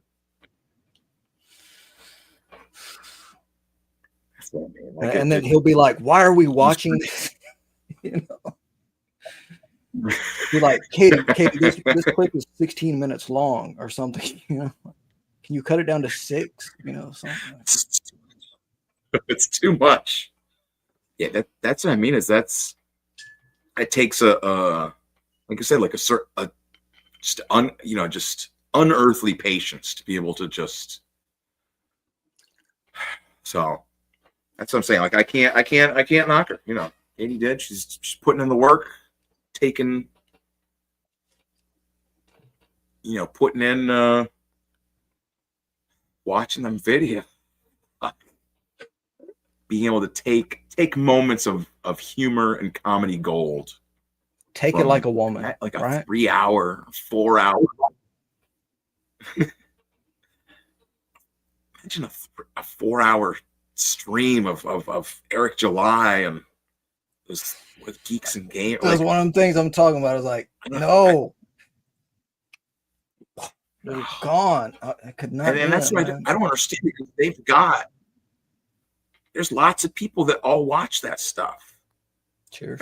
What is going on with them? Like, I don't understand. Like, how can, what is different about those people that watch and enjoy Geeks and Gamers or Ripperverse or what's his face, Nerdrotic? What is different about them that they're watching Nerdrotic? Yeah, you can. That's what I'm saying. It's like there's something that I'm missing about it. Like, I watch it and I'm just like, well, okay. There's something that escapes me. Yeah, here's the other thing is I don't know. Somebody asked me. It was either Dave or it was Johnny. It was like whatever. And then I'm like, yeah, I used to watch. Yeah, I came from around there, and then then found Comicsgate. Mostly through Jack Show and Ballers, like, and then I wasn't sure about the dates, and then nailed the dates down, and then pretty much got everybody else, and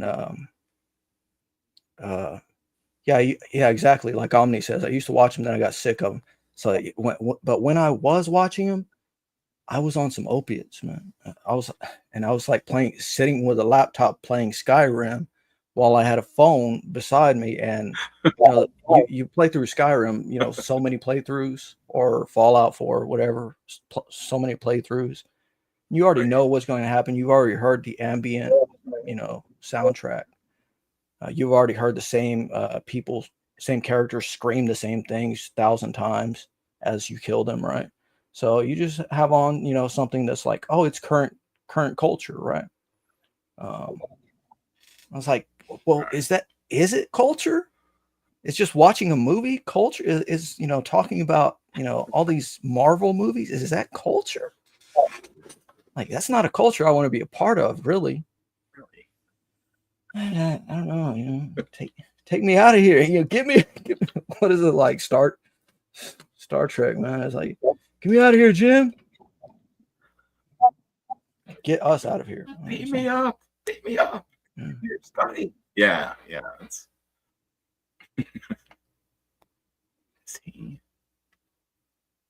Oh yeah, it's I forgot it's his. I'll put his the link to BTM reviews. I don't know if the Justified crowd. I don't know if they also watch my show over here.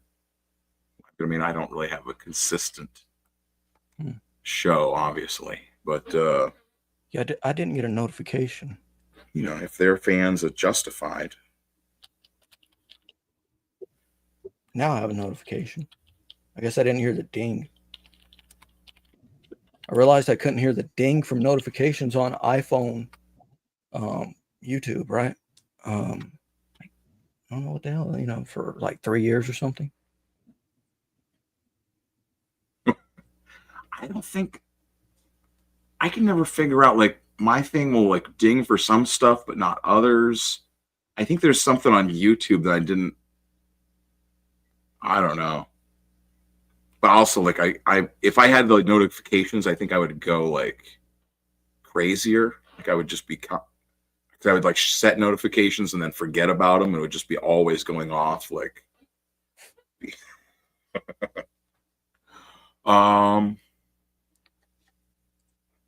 you wanna should we pull? Hold on, let me pull up something here real quick. I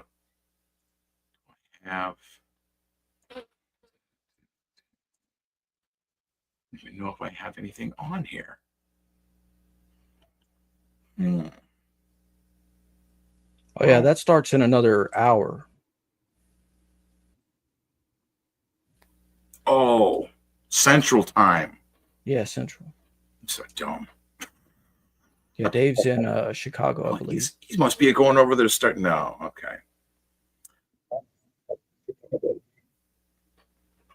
Well, shit. Well, I mean, what you want me to bring up some like other videos or like I don't know. We could look at the. You know what I've been wanting to do is like cover like weird like the comics news stuff.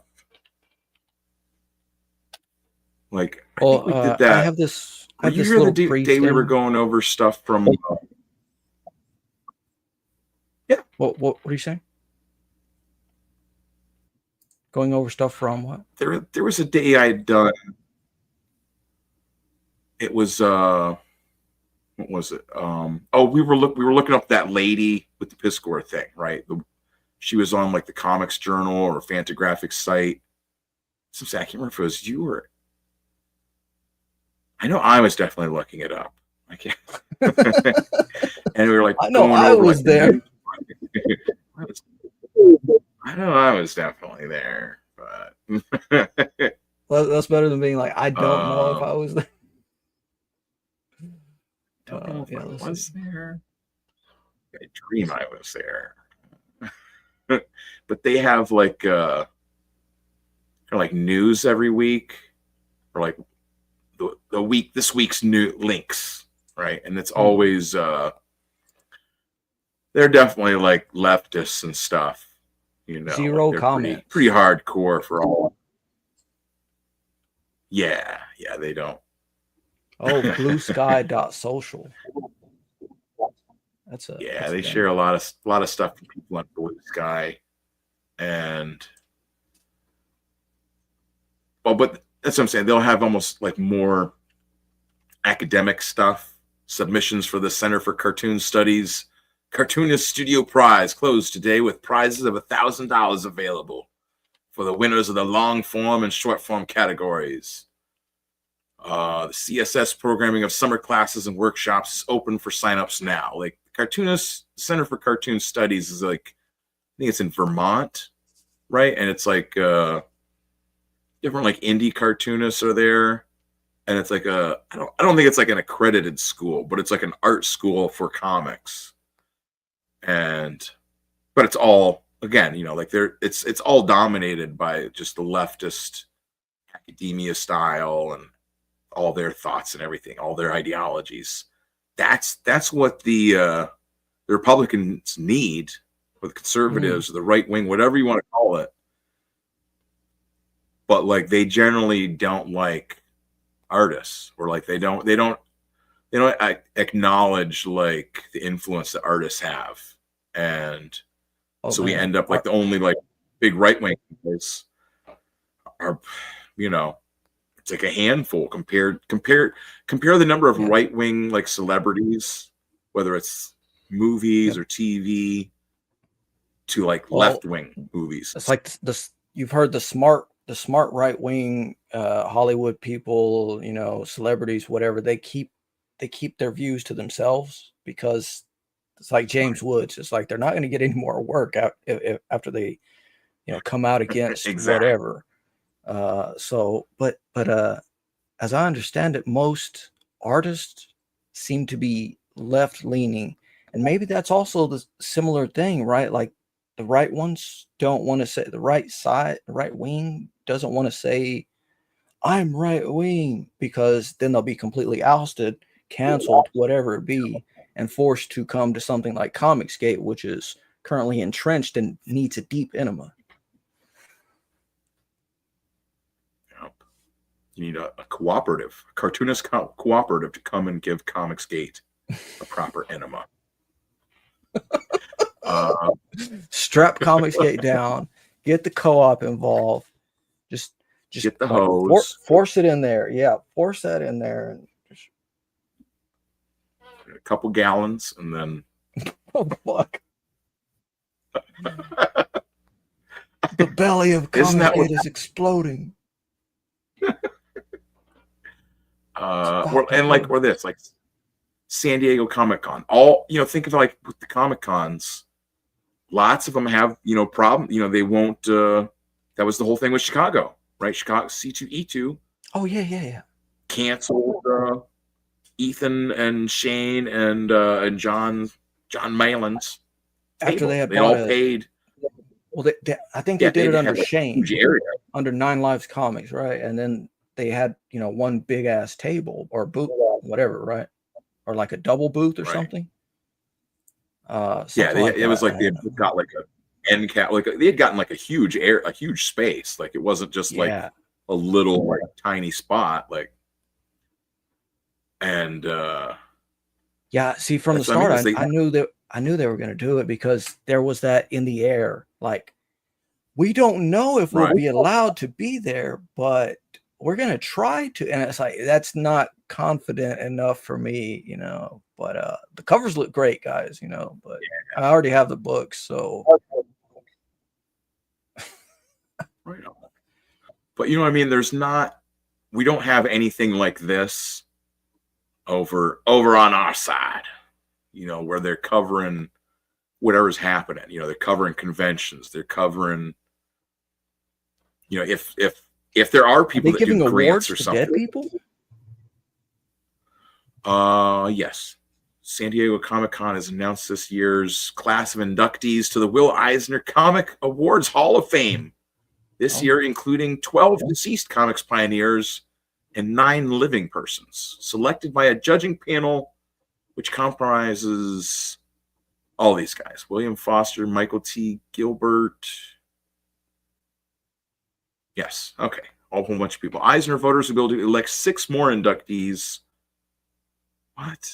From a list of 18 nominees selected by the judges, with the Hall of Fame trophies to be presented at a ceremony in July. Okay, so that's the Will Eisner Comic Awards Hall of Fame. That does seem odd, like that it'd be like 12 like deceased people and living people, like you're like competing against for the Hall of Fame. Like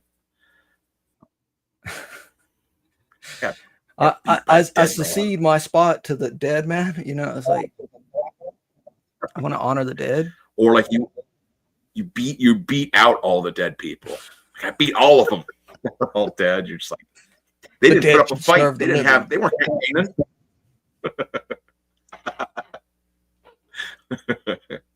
That's pretty odd. I don't know. What is that from? Is that from a movie? That the dead serve the living? Or is that? I think I know there's like a Scanner song. Darkly. Well, it could be a song, but it's a Scanner Darkly. It's when Rory McCaughrean or something. McCaughrean, whatever. Good actor. That's when he's in the rehabilitation facility, and he's more there than everybody else, but he's still kind of skitzing out, all right? And he's like trying to communicate with the topic of the group discussion. And they're like just giving one sentence things, just passing it around, like the dead, something about the dead, the person before him says, and he's like, his eyes fucking full wide. He's like, the dead should serve the living. It's like their purposes, right? Okay. What? I guess. I don't know. I read the book. That sounds. I mean, that sounds. Yeah. I can't recall honestly. But see, like, there's nothing. There should be like something like this, because like you go down further and it's this week's reviews, right? And it's just links to reviews that people did that week of different comics and stuff. What else do they have? Like just news from the week. There could be how many different sites, how many different shows do what did it say? Something I can Eichmann's Inferno. Auschwitz. At last, the truth about Eichmann's Inferno, Auschwitz. I guess that's Eichmann. I don't know. I just decided to close. I was thinking I might have Scanner Darkly. Any Philip K. Dick book. I don't know. Right. I don't know. I mean, we need something like this for Comicsgate and just like the sort of like associated space, you know, something that kind of like shows what everybody's doing. I don't think everyone has to say, I'm Comicsgate. You know what I mean? Like that doesn't have to be. I mean, if that's the one thing that tips everyone off, that's super left or whatever. Oh, hey, don't listen to these people. Maybe we don't have to say it like every single day. You know what I'm saying? Like, like undercover people, like you can, like Rini, right? Is Rini out there screaming about she's Comicsgate? No, I mean she got canceled. Like literal, like Marvel mainstream people because she was friends with Mandy or something. Like there was something that Rini did that like got her kicked out of. I'm not aware of I'm not aware of her full story. That's what I'm saying. Like I'm not like 100% sure on it. Maybe I should try to talk to her sometime. I don't want to. Hey, Rini. Hey, Rini. We'd love to have you on CG Rumors Central. I don't identify with CG anymore. Tell us why. Why are you against Comicsgate? What is it? It's changed. JEC got it. A lot has changed, but we're entrenched. But JEC says the living should not serve the purposes of the dead, but the dead should, if at all possible, be used to serve the purposes of the living. I think in the movie it was a little bit different, a little more awkward. Maybe he did say those exact words, but it was a little more like staggered. Yeah. Scanner darkly. Yeah, feels like there's some kind of joke you can like put in like a shaver darkly or something with Riley. Did you watch that? Don't you want to know about the latest Disney flop?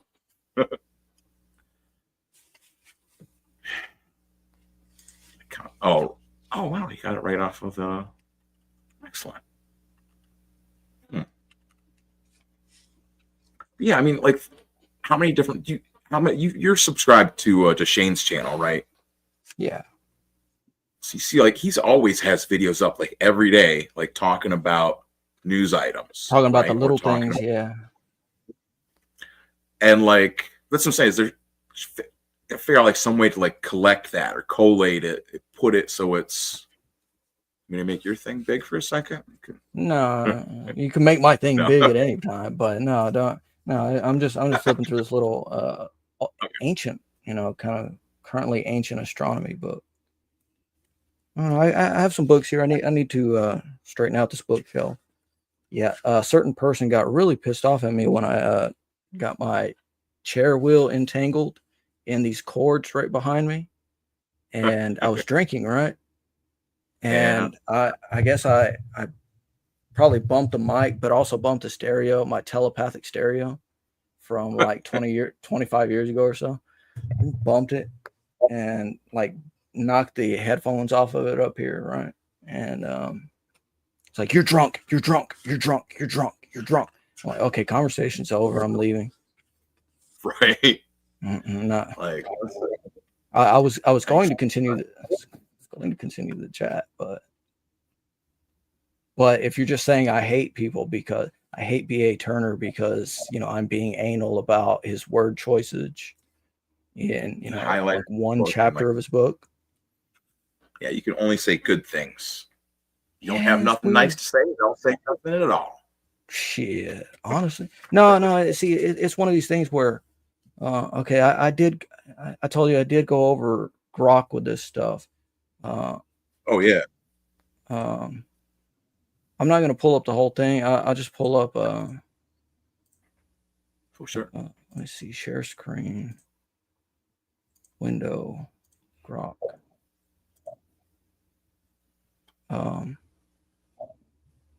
You ready? I don't know what I asked it. I don't know what I asked it, but it's like DrBen's Comics is a hardcore Comicsgate cartoonist who survived cancel culture after meeting Milo. Is it Milo or Milo? Because I think it's Milo in the East, right? Anyways, after meeting Milo Yiannopoulos, have you met him? Yeah. Yeah, I feel like you did say that, but passionately championing indie comics and crowdfunding with a rebellious, faith-fueled vibe. DrBen's Comics has been roasting PQ Comics for penny pinching, praising Kinsey Crowley research. I don't know what that is. And hyping CG Church in a wild X spree. The X community's buzzing about DrBen's Comics with praising with hyping their spicy commandos chats. Spicy commandos chats. Repent sinners. Time to get yourself to CG Church. I just respond with, I'm full of it. And I'm not going to go any further because I don't know what I said right next, but we'll do that another time. But there's a lot here to share. What is this? Kinsey Crowley research. Oh, that's what I'm trying to pull up here. I think that might be under replies because it is. I saw this the other day. There's all these people that I follow that also follow me that like I'll forget about them, or like I'll forget like following them, and I'll be like, I'll see like something they post, and I'm like, oh, that's pretty cool, and like I'll go and like check it out. Like, oh shit. Oh, okay, this is this dude. Okay. Where's this at? Where's it at? I'm trying to.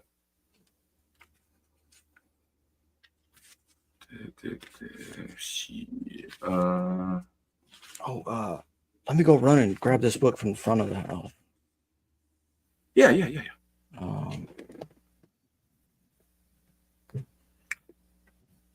Well, here I'll play just a little video real quick while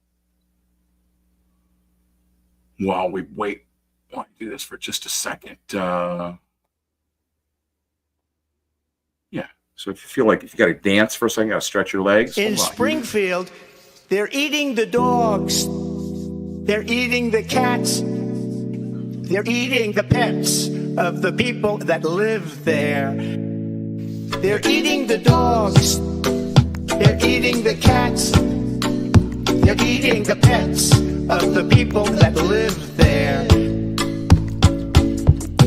People of Springfield, please don't eat my cats. Why would you do that? Eat something else. People of Springfield, please don't eat my dog. Here's a catalog of other things to eat. They're eating the dogs. Whoa, whoa, whoa, whoa. They're eating the cats. Meow, meow, meow, meow. They're eating the pets of the people that live there. They're eating the dogs. Whoa, whoa, whoa, whoa. They're eating the cats. Meow, meow, meow, meow. They're eating the pets of the people that live there. They're eating the dogs.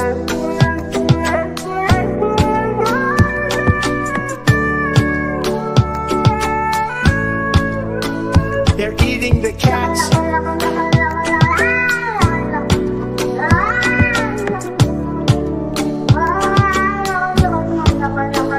They're eating the dogs. Whoa, whoa, whoa, whoa. They're eating the cats. Meow, meow, meow, meow. They're eating the pets of the people that live there. They're eating the dogs. Whoa, whoa, whoa, whoa. They're eating the cats. Meow, meow, meow, meow. They're eating the pets of the people that live there. In Springfield, they're eating the dogs, the people that came in. They're eating the cats. They're eating the pets of the people that live there. And this is what's happening in our country. Turns out it was true, right? Yeah, all true. It's all true. These are the Haitians. And they're like It's taking. like there are no more ducks in the pond because the migrants have, like cleared the pond of everything. Man, got to eat. Teach a man how to catch a goose. Feed him for light. Give a man a goose. I don't know. Teach a man how to catch a goose in a pond, in a public fucking pond.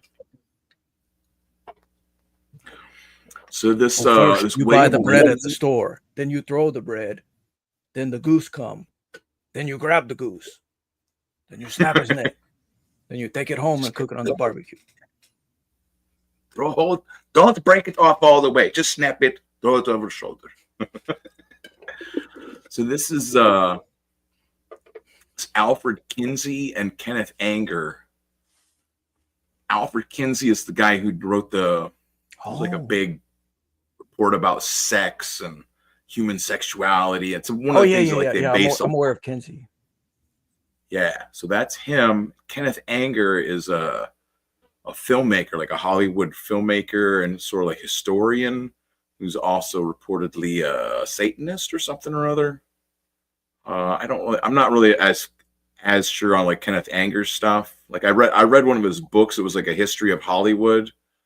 And it didn't really seem like there was anything. It was just like a spicy history of Hollywood. It wasn't like, like an instruction manual on how to serve the devil or whatever. Like it was just a history thing. But I've heard that he's some sort of occultist Satanist sort.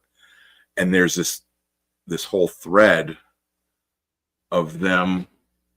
Grab this thing, the scroll wheel. Them at Aleister Crowley's Abbey of Thelema. It's from a Life magazine article. This is all this. What's his name? William Ramsey investigates. Thelema is this whole thing, Mm-hmm. I mean, you're aware. Oh yeah. A few people in the chat may not be aware, but it's a whole thing around the time of the Nazis and such, or just before then, like maybe the 1930s or so. But I guess based around Germany, right? Helena Blavatsky. Yeah, there was a whole. I believe there was a whole like bunch of them that were all into occultism, associated with Crowley. All this. Yeah. Which Crowley summoned Lamb, or I Am, right? Which was essentially a gray alien or something. Well, this is him explaining. This is from the book Kinsey Abroad. Crowley kept a diary up to his death, although Kinsey thought it would be difficult to know what was true about him, even in his diary. 2 weeks after Kinsey tracked down these papers in England, he found himself in the temple that the beast, that's of course what they called Crowley, had founded Crowley. in Sicily. This temple was a kind of hut divided into 2 rooms, one the temple room and the other a bedroom. There he established the cult of which he was the great god, great beast, as he called himself. His curious magnetism drew people from all over the world who came, gave him their money, and became his sexual slaves. Some of these women left their husbands to enter the temple. There were never more than 15 or 20 people in the cult at any one time, and the total number probably did not exceed 40 in the 3 or 4 years it flourished.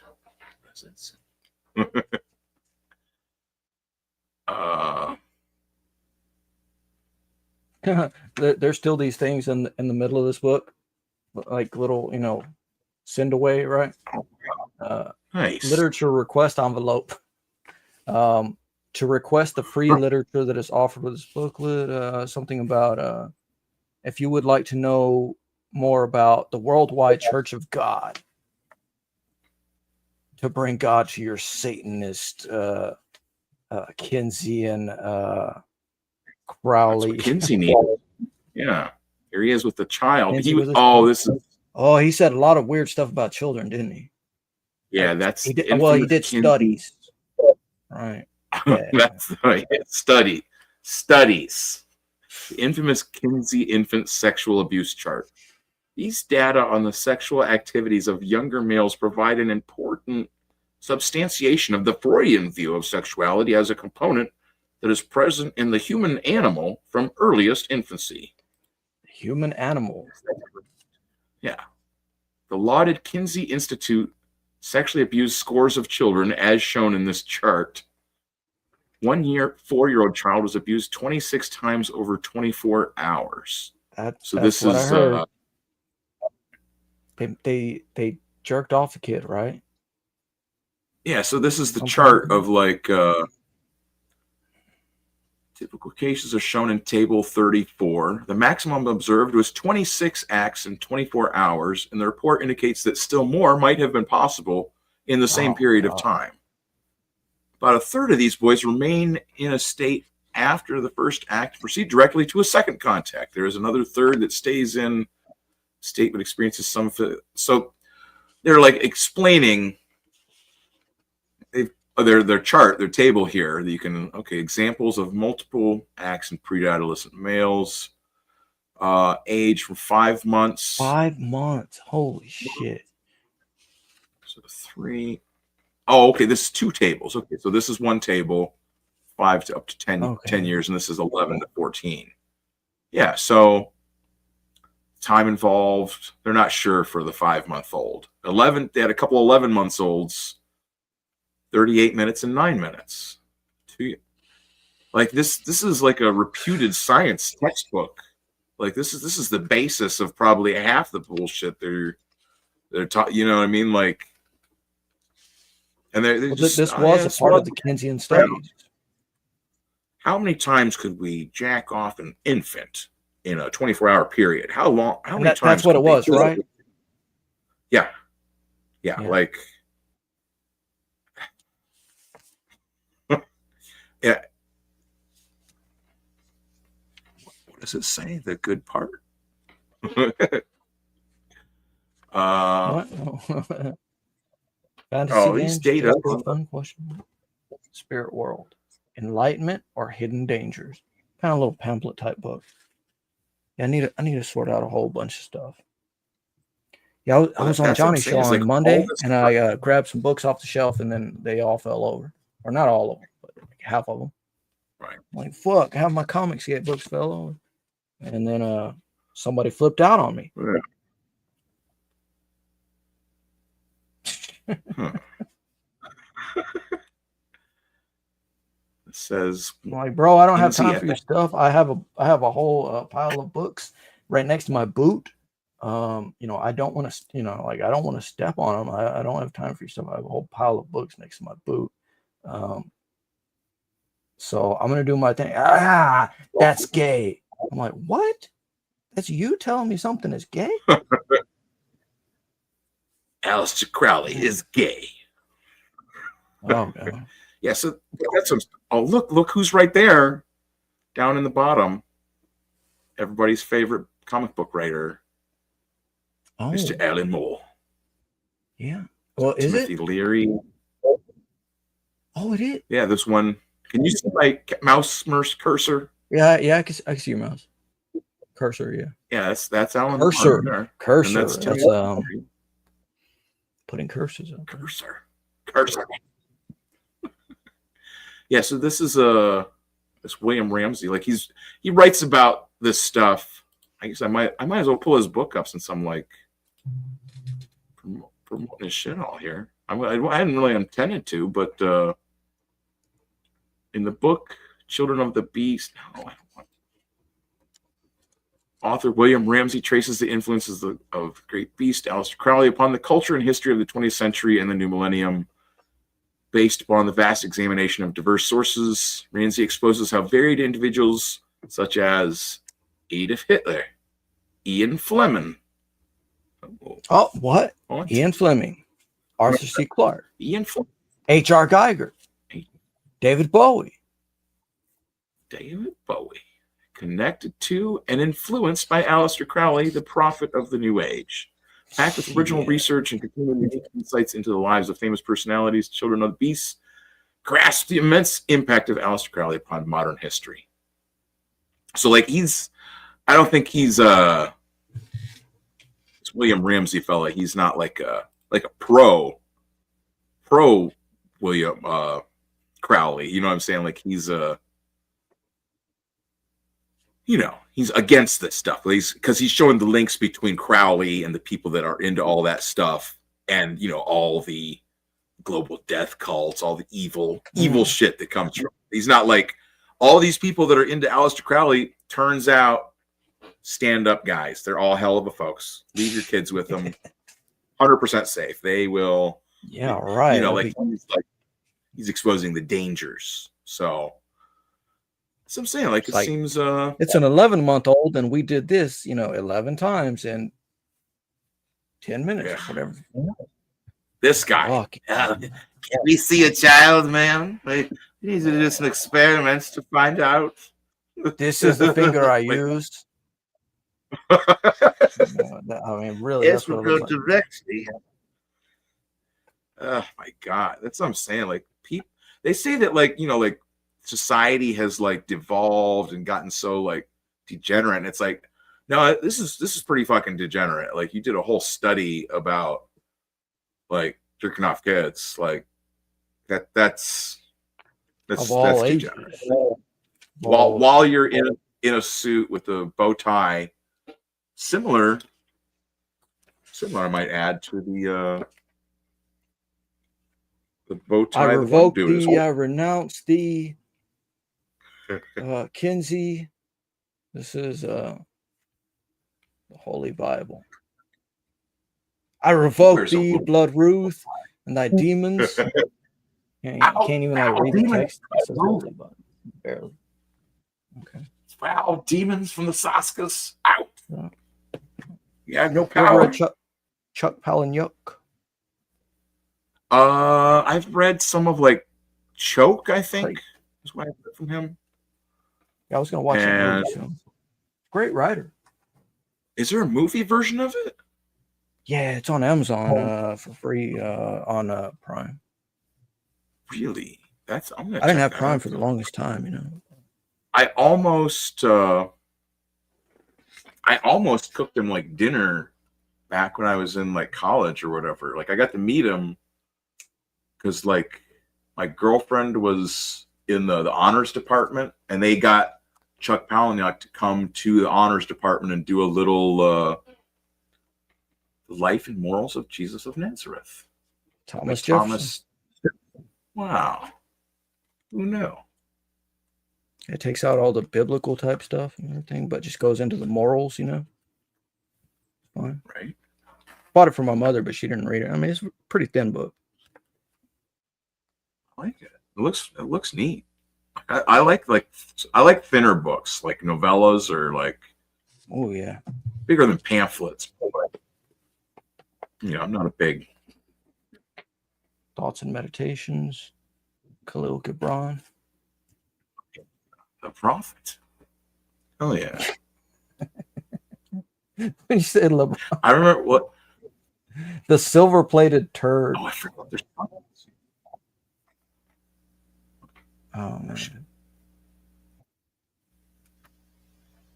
Oh, okay, that's still Utah. Okay. Like 6 But yeah, like I remember like the director of the honors department was like, Can you cook food for, you know, we're gonna have Chuck Palahniuk, he's gonna be here. You know, can you give me like a budget and like that's a fucking crazy list? story. And I'm like, man. yeah. What? And she was trying to be cheeky. She's like, it just has to be clean food. Wink, wink. And I'm like, right. Okay. Fight Club I won't reference or shit in that something. drink, of course. Yeah, it's like Right. the clam chowder must be clean, sir. May I suggest I was like, against well, you know, ordering the clam chowder? Clam chowder tonight. No, No, that's no fucking ranch brilliant. You know, dressing. see, Just- you have these fucking like rare, fucking random, unique stories where, so you actually got to cook for him, or you almost did. No, I only got to meet him. That's what I'm saying. It was weird because I was like, okay, that's fucking interesting. I was in damn. culinary school, Look and at I was that. like, okay, well, you know, I'm like, I can do it for I had pressed some what leaves. what do you think about like $20? Is that a, Yeah, I pressed is that some a leaves in this marijuana book. leaf? Is that? Yeah. Oh, it's an actual leaf. Fantastic. Yeah, 2 of them. Yeah.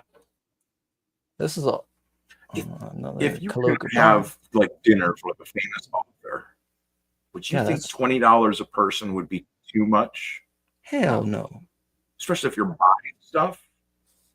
Like you're gonna buy groceries, $20 a person, like 6 people, maybe 10 people.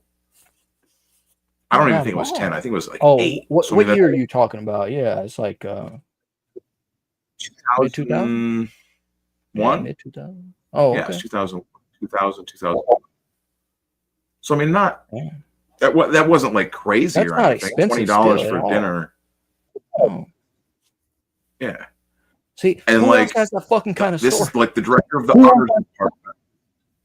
Well, that's what I'm saying. The director of the honors department was like, "Whoa, that's way too much."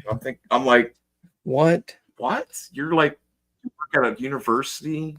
You've been at the university for like 50 years, and you can't fucking pony up like a couple $100 for like to have like a fucking like I'm talking like Was my he a buddies. I'm best-selling like, hey author at guys, that you gotta point? come. Yeah, that's what I'm saying. Fight Club had been out for a couple of years. People were all crazy about it.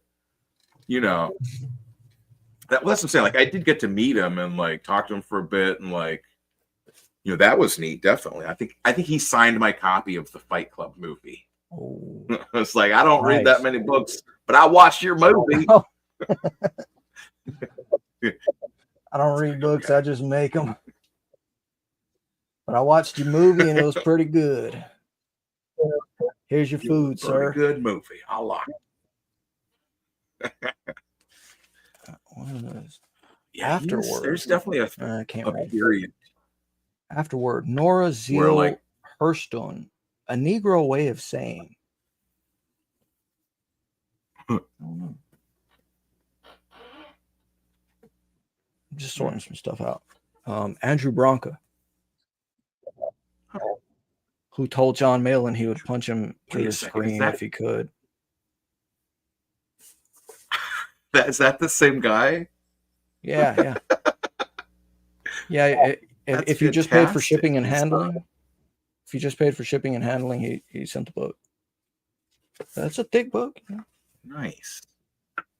I mean, it's basically like, Book about don't shoot nobody unless unless they're in your house. Like that's the castle doctrine, right? Seems fair enough. Because otherwise you're going to prison. I mean, pretty much. If you shoot somebody in your house, you're still going to jail, but you're not going to prison. And then you got other countries, and it's like this only applies to America, right? But you got other countries like the UK and like Johnny, you better put that Billy Club down. You're gonna get some people knocking at your Other door. countries don't have. What is that? That is the thing. Like, I don't think people like realize like there is like that. I always see that shit on the news, like on Twitter and stuff. Like cops in England going after like they went after like some like retarded girl or something because she said there was a lady cop that was there and the girl was like 13 or 14 and she was like, she was like literally retarded, like something was whatever it was, I think she was autistic or something, like severely autistic. I think I know what you're talking about. She said that cop looks like my lesbian nana. And like, I guess the female cop was about 35 or so, right? But she looked about 40 or so. And the girl, she was buzzed, right? She was buzzed. They have a lower drinking age, right? So she's autistic. She's heavily autistic, but she's buzzed. And she says that woman looks like my lesbian nana. Boom. That woman's just like, call in the whole force. We need backup. And then they're kicking in the fucking door and dragging that girl out. And the mother is freaking out, recording the video. I'm like, holy shit, leave the kid alone at that point. You can't call people lesbians. You look like a lesbian. I meant that in the most positive way possible. I like lesbians. That means I like you. I think you look like a lesbian because I like lesbians. I love lesbians. Yeah. Yeah, that's what I mean. Like that's the shit that's like going on over there, and like, I'm like I constantly think that with like Johnny. I'm like, are we gonna like see like him on stream? Like, I mean, he does wear the mask. That probably is like half of it is just that, that he adds a layer of super spicy. He hasn't called anybody a lesbian. That's what I'm saying, maybe I can get him to call somebody a lesbian. We'll see what happens. He hasn't called anyone the video a he put out earlier. He put out the Epstein list. You want to pull that up? Oh yeah. It was pretty funny. I'm in the chat thinking like, oh shit, Johnny's actually, and he's like, if I disappear, you know what? If I disappear, you know what happened to me. I'm like, is he actually gonna? I'm like, he's not gonna show no, you know. It's good little. It's a good little short video. Does he really have the Epstein list?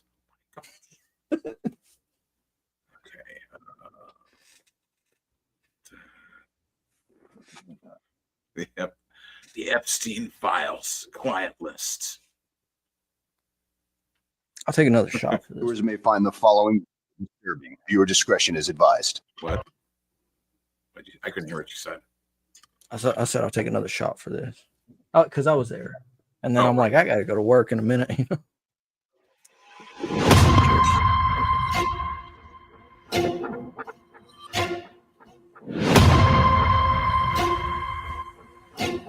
They are.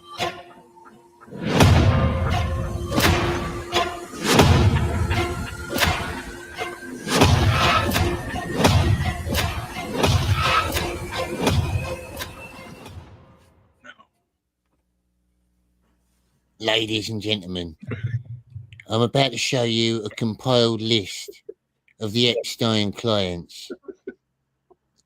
Now, I'm sure you've all been waiting to find out who some of them are. So I thought I'd go ahead and release what little information I have been given. Some of these people may shock you, some may not. Right. So without any further ado, here we go. Here we go. First up, we got Joe Biden. Of course. Now, you're not surprised. Everybody knows he's a nonce. He sniffs little kids.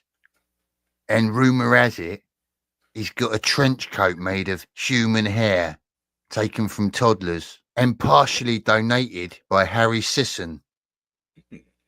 Next up, you got P. Diddy. Right. Most people have known since the 90s that he was secretly gay. He hung around with a bunch of young boys called the Junior Mafia. Next up, you got Bill Gates. Yeah. Well, that was fucking obvious. Kathleen Kennedy. Jay-Z. No. And his missus. And the missus. Ellen DeGeneres. Zelensky. Justin Bieber was one of Epstein and Diddy's victims, as was young Harry Sisson. Oh. Keir Starmer, and probably most of the Labour Party. Richard Branson. He's always looked a bit noncy. Yeah.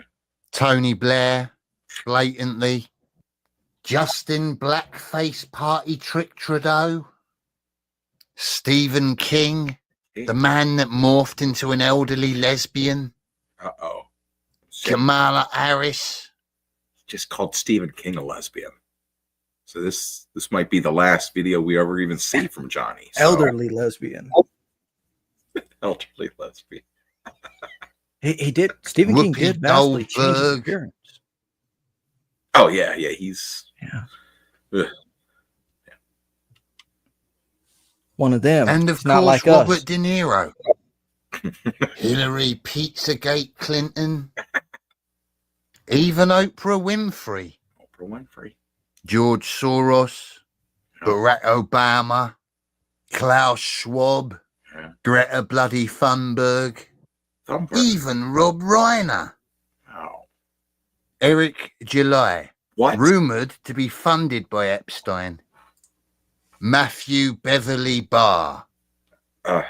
Beverly. And finally, Brian Christgau. Not Brian. There you have it, ladies and gentlemen. I've released some of the names off of the Epstein list. Brian Christgau's on. Oh my gosh. I'm happy that I'm not breaking this news. I'm just reporting on Johnny Scab revealing that Yeah, we're allegedly. totally clear. This is all on Oh Johnny. man. I'm kind of happy I'm not friends with that Brian Christgau now. Like I'm glad I did make fun of him. Like Yeah, that's an unfortunate. Oh, that was Cynic who had that profile picture. And I was like, horrible. He said that's Brian. I'm like, that's Brian. Holy shit! That's an unfortunate. Like he's wearing a wig. But it's like it's just the wig in the back. Like that's it's even worse. Party in the back. No business in the front, but party in the back. Yeah, I mean we call that a skullet up in Ohio. That's what we call it up here. Skullet. Okay. That works. But, I mean, the name works. The hairstyle does. I mean, I think. Well, that's technically that's what I have, but I don't go on. You have to wear a hat with it, or else this is what you got, and you can't have it full on the sides. Like I was looking at Amazon and Look at how I could buy a nice wig like Shane Davis. You could get it in all sorts of different colors. Black if you wanted, or bright blonde, or dirty blonde. Like Dirty Roots. It's a face paint. Be one of those. We were talking about the Avatar things the other day.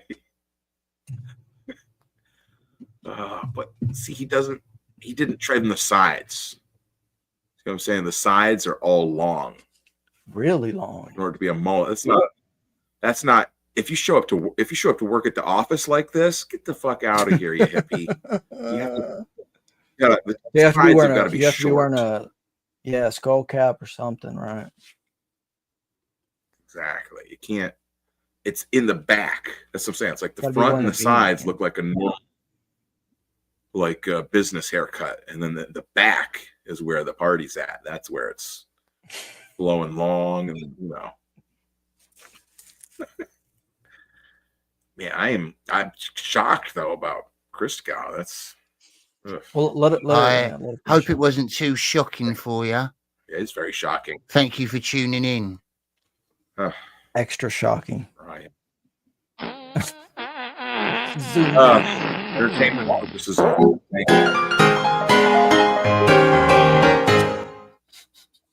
Some little minstrel song. What he's like? It's like thank God now I can read Eric July's book comfortably. Oh, Riffraff from Rocky Horror. Good point. Good point, JEC. But Riffraff was a lot thinner. Let's do the time warp again, baby.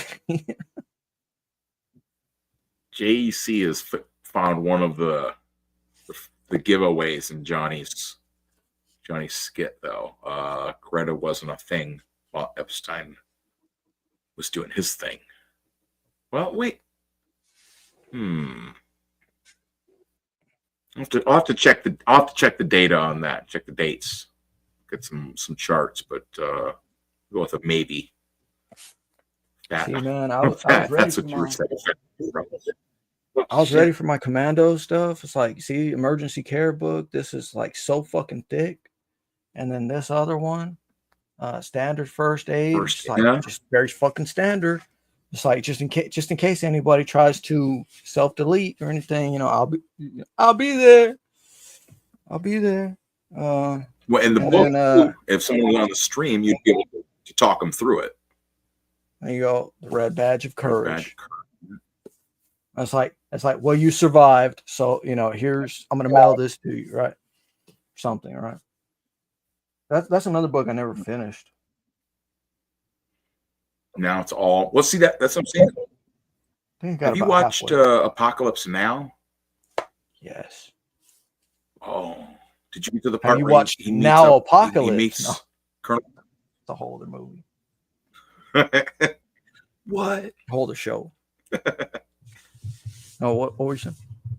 Well, you gotta in Apocalypse Now. He eventually, he finds the guy that he's sent to go get, right? Colonel Kurtz. Marlon Kurtz has been out in the jungle. Yeah, that's what I'm saying. That is what makes the whole movie. Once you get to there, you're like, I get it. Oh man, it's I tried to watch it about a couple months ago, and the first bits were just rough. I was not in the state to be watching it. I was like, this is harsh. This is making me, like really think like Vietnam was fucked up. And all this shit was just fucked Oh yeah. up. I'm like, I'm 25 minutes in that. Like, that's good enough. I know what happens in the end. Have you ever watched a snail crawl on a razor blade's edge? I have. And it was, I was like, whoa, I'm like, holy shit. Let's bring it down a bit. It's like, a lot of people love drama. I mean, he's got good points there. I got a do-rag wave cap. Nice. That's like the one where it's the do-rag is the one where it has the strings and you have to tie it. I think the wave cap is the one I've got a bunch of do-rags. Yeah, there's a wave cap that has argan oil inside of it and castor and peppermint. Get your do all nice. I should wear it under the crown. Honestly. Hearts of Darkness. Right. I haven't seen that. I will. Hearts of Darkness. I'll put it on the list. Yeah. Awesome. Couldn't hear me typing, could you? Not too much. What's Hearts of Darkness? It's a dark documentary about making Apocalypse. Yeah, definitely. Like that's what I'm saying. So many people are in that too. Wait, Like who Dennis directed Hopper's got like a weird little part in it. It's what's his face? Stanley Kubrick. So it's that's what I thought. So I mean he's firing on everything there, and it's like the story is so. Like there's a part where like Kurtz is talking about how he realized that they would never be able to beat the Vietnamese when they went to a village to inoculate all the kids. Oh, yeah, it was Coppola. Yeah, I recall that now. It went to what were you saying? It went to a village to inoculate the kids and what?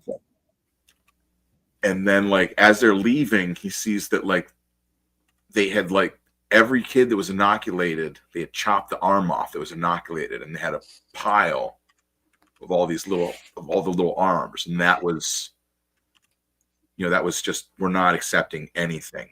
We're not. You're here to help. Oh, anything from you people. Yeah. Oh shit. Yeah. Chop off the arm. That's the arm that they put the shit in. Just chop it off. Just chop. Get rid of. He's like, that's what I realized. That's really termination. Yeah. Yeah, there was this whole bit in one season of the X-Files. It's like they were giving them what do you call it? That like 10-in-1 shot, vaccination shot. I don't know. My mother has it, right? Where it left a stamp. Oh, where they had that scar. Yeah. Yeah, my dad's got that. Yeah. Oh man. No, so they would cut off that arm because that was like, that was what they used to track the like the infection or whatever. I don't know. Well, I mean, for what does it mean? Like from like the Vietnamese, from like their, there's essentially still like Aborigines or like natives or whatever. Everything's still like magical thinking, so it's just whatever they put in you, get it out. Yeah, I get that. That's crazy though. Did you see? I was thinking it is getting close to wrapping it up. You think? I think we've gone for a good. Yeah. Yeah, polio vaccination. Yeah, there you go. Is that what it was? I believe so. Sounds. All right. Exactly. Yeah, it's that's what I'm saying. Apocalypse Now, it's definitely that, and like there's a whole bit with the French, like they get to like this French camp out in the jungle or whatever, because Vietnam used to be like a French colony at some point, and it's like it was like when I saw that, it was like it made so many things like all clicked. Like, so I learned like a lot of like Vietnamese like cooking, right? Like that pho, like soup, and like the way they make stuff, and like everything is like sort of like a French cuisine kind of style. Like everything is like this real like kind of like ornate and like how like French cooking is like like fancy. And like everything is like all you studied in fancied up, Louisiana, goofy and right? You studied in Louisiana cooking. Okay, yeah. So yeah, well, I got an experience with the French style. Says the French scene was just in the director's cut. Oh, yeah. This is the quote. Yeah, you always gotta go for the director's cut. My God, the genius of that, the genius, the will to do that, perfect, genuine, complete, crystalline, pure. And then I realized they were stronger than we. Killer movies, man. French we got to scene do a was thing just about in the movies director- at some okay. point. We should.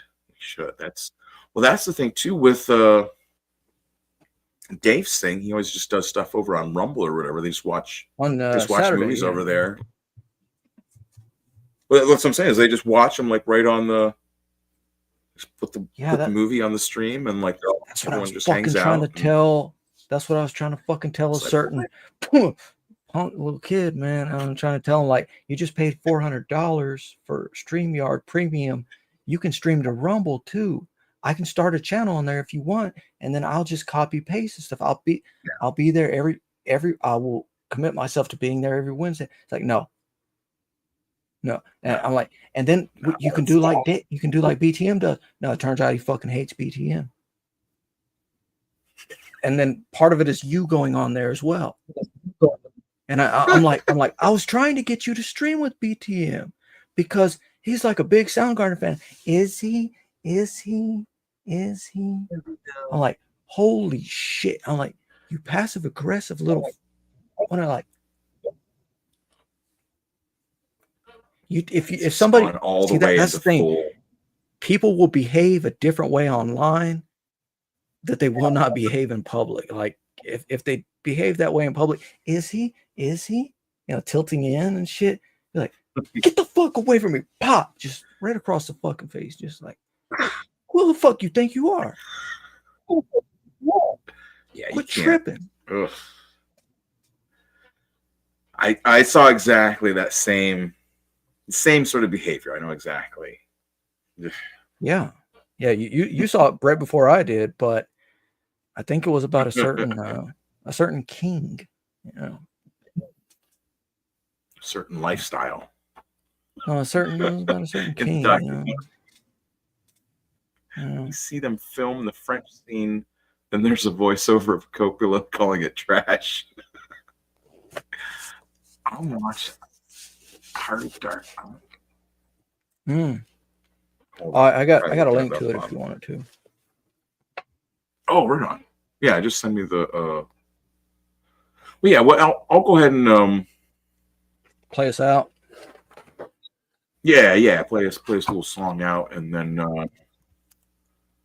until next time, everyone. I'll try to. That's what I'm saying. I need to do a review. I've been wanting to review Dino Kang, right? Liam Gray's Dino Kang. Yeah. I got this. I actually sat and read like the whole. Look at that! It's got cool dinosaur dudes. So it's a cool book. Hell yeah! Yeah, I just that's glanced what I'm saying. through it. I like. briefly. There is a couple panels that I would complain about, and I'd be like, blah blah blah, say some kind of dumb critique of my own. But you know what I'm saying? Like, I love the book. Like, I've been wanting to review it, but it's just been Amish are here building the garage back together. And, there's lots of things going on, and oh yeah, man. Now I got haters. I have official haters now, and I mean, what do you like? What would you say if you to haters? You've had haters before, but like start writing and people start hating you for your writing. What would you say? For my writing, man, I don't know. That's a whole other thing. Well, probably I try can to give you a channel Eric July.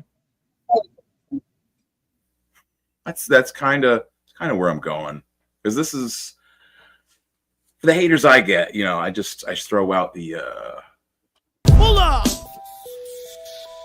Yeah. YG Clipper and Goldie. What it is what it is, and that's what it's gonna be. I pissed on the porch, see it? Got a pistol in my pocket and a bitch up in my Ford. Prius, if you wanna be adored, it ain't hard to find your hoard, but got a lot of hate to absorb when you're like me, kids, and I need it, cause I eat it, so please never stop feeding. Venus, fly trap the ligand and make it disappear. I lack the mind that could contemplate a haunted place with more at stake than I have here. Show up with a knife and they won't like that. Maybe I'm lying. Maybe I didn't write that. Maybe I have multiple people in me and I've snapped. At the heart of this is you owe me an apology, Ripper. I ain't the hardest shipping shit I can Victorian to Ripper. With a door for the printer with pictures of people you tripped up. I just became to see the armors fall at the heart of the Ripper. I'm YGC, aka Mr. Sinister Clipper. If you don't say sorry soon, I'm throwing darts at your sister. If you don't say sorry soon, I'm throwing darts at your sister. Yeah. Trixie. Eric July is just a black guy without much to say and mostly just lies. Like Isom, I know there's no way he writes. He barely can speak. His podcast is mostly silence. I could never leave so long a gap. I have more intriguing thoughts in bed when I'm having a nap. I could rap so much better, it's sad, cause I'm not even black. Trixie on the track, rockin' nappy head backwards. Nobody can understand Isom's powers. Hashtag Yaira, counting down the hours. Take off your shirt, this shaver's powered. Imagine getting bored down this hard by powder. I'm the twisted fire starter, coward. Rip on by lone, feel the bullets shower. For cannon's sake, we gon' take this hour. Comments on comments, back baseline power. Trixie motherfucking Goldie Witch in the bitch, that's how we do this. I'm YGC, aka Mr. Sinister Clipper. If you don't say sorry soon, I'm throwing darts at your sister.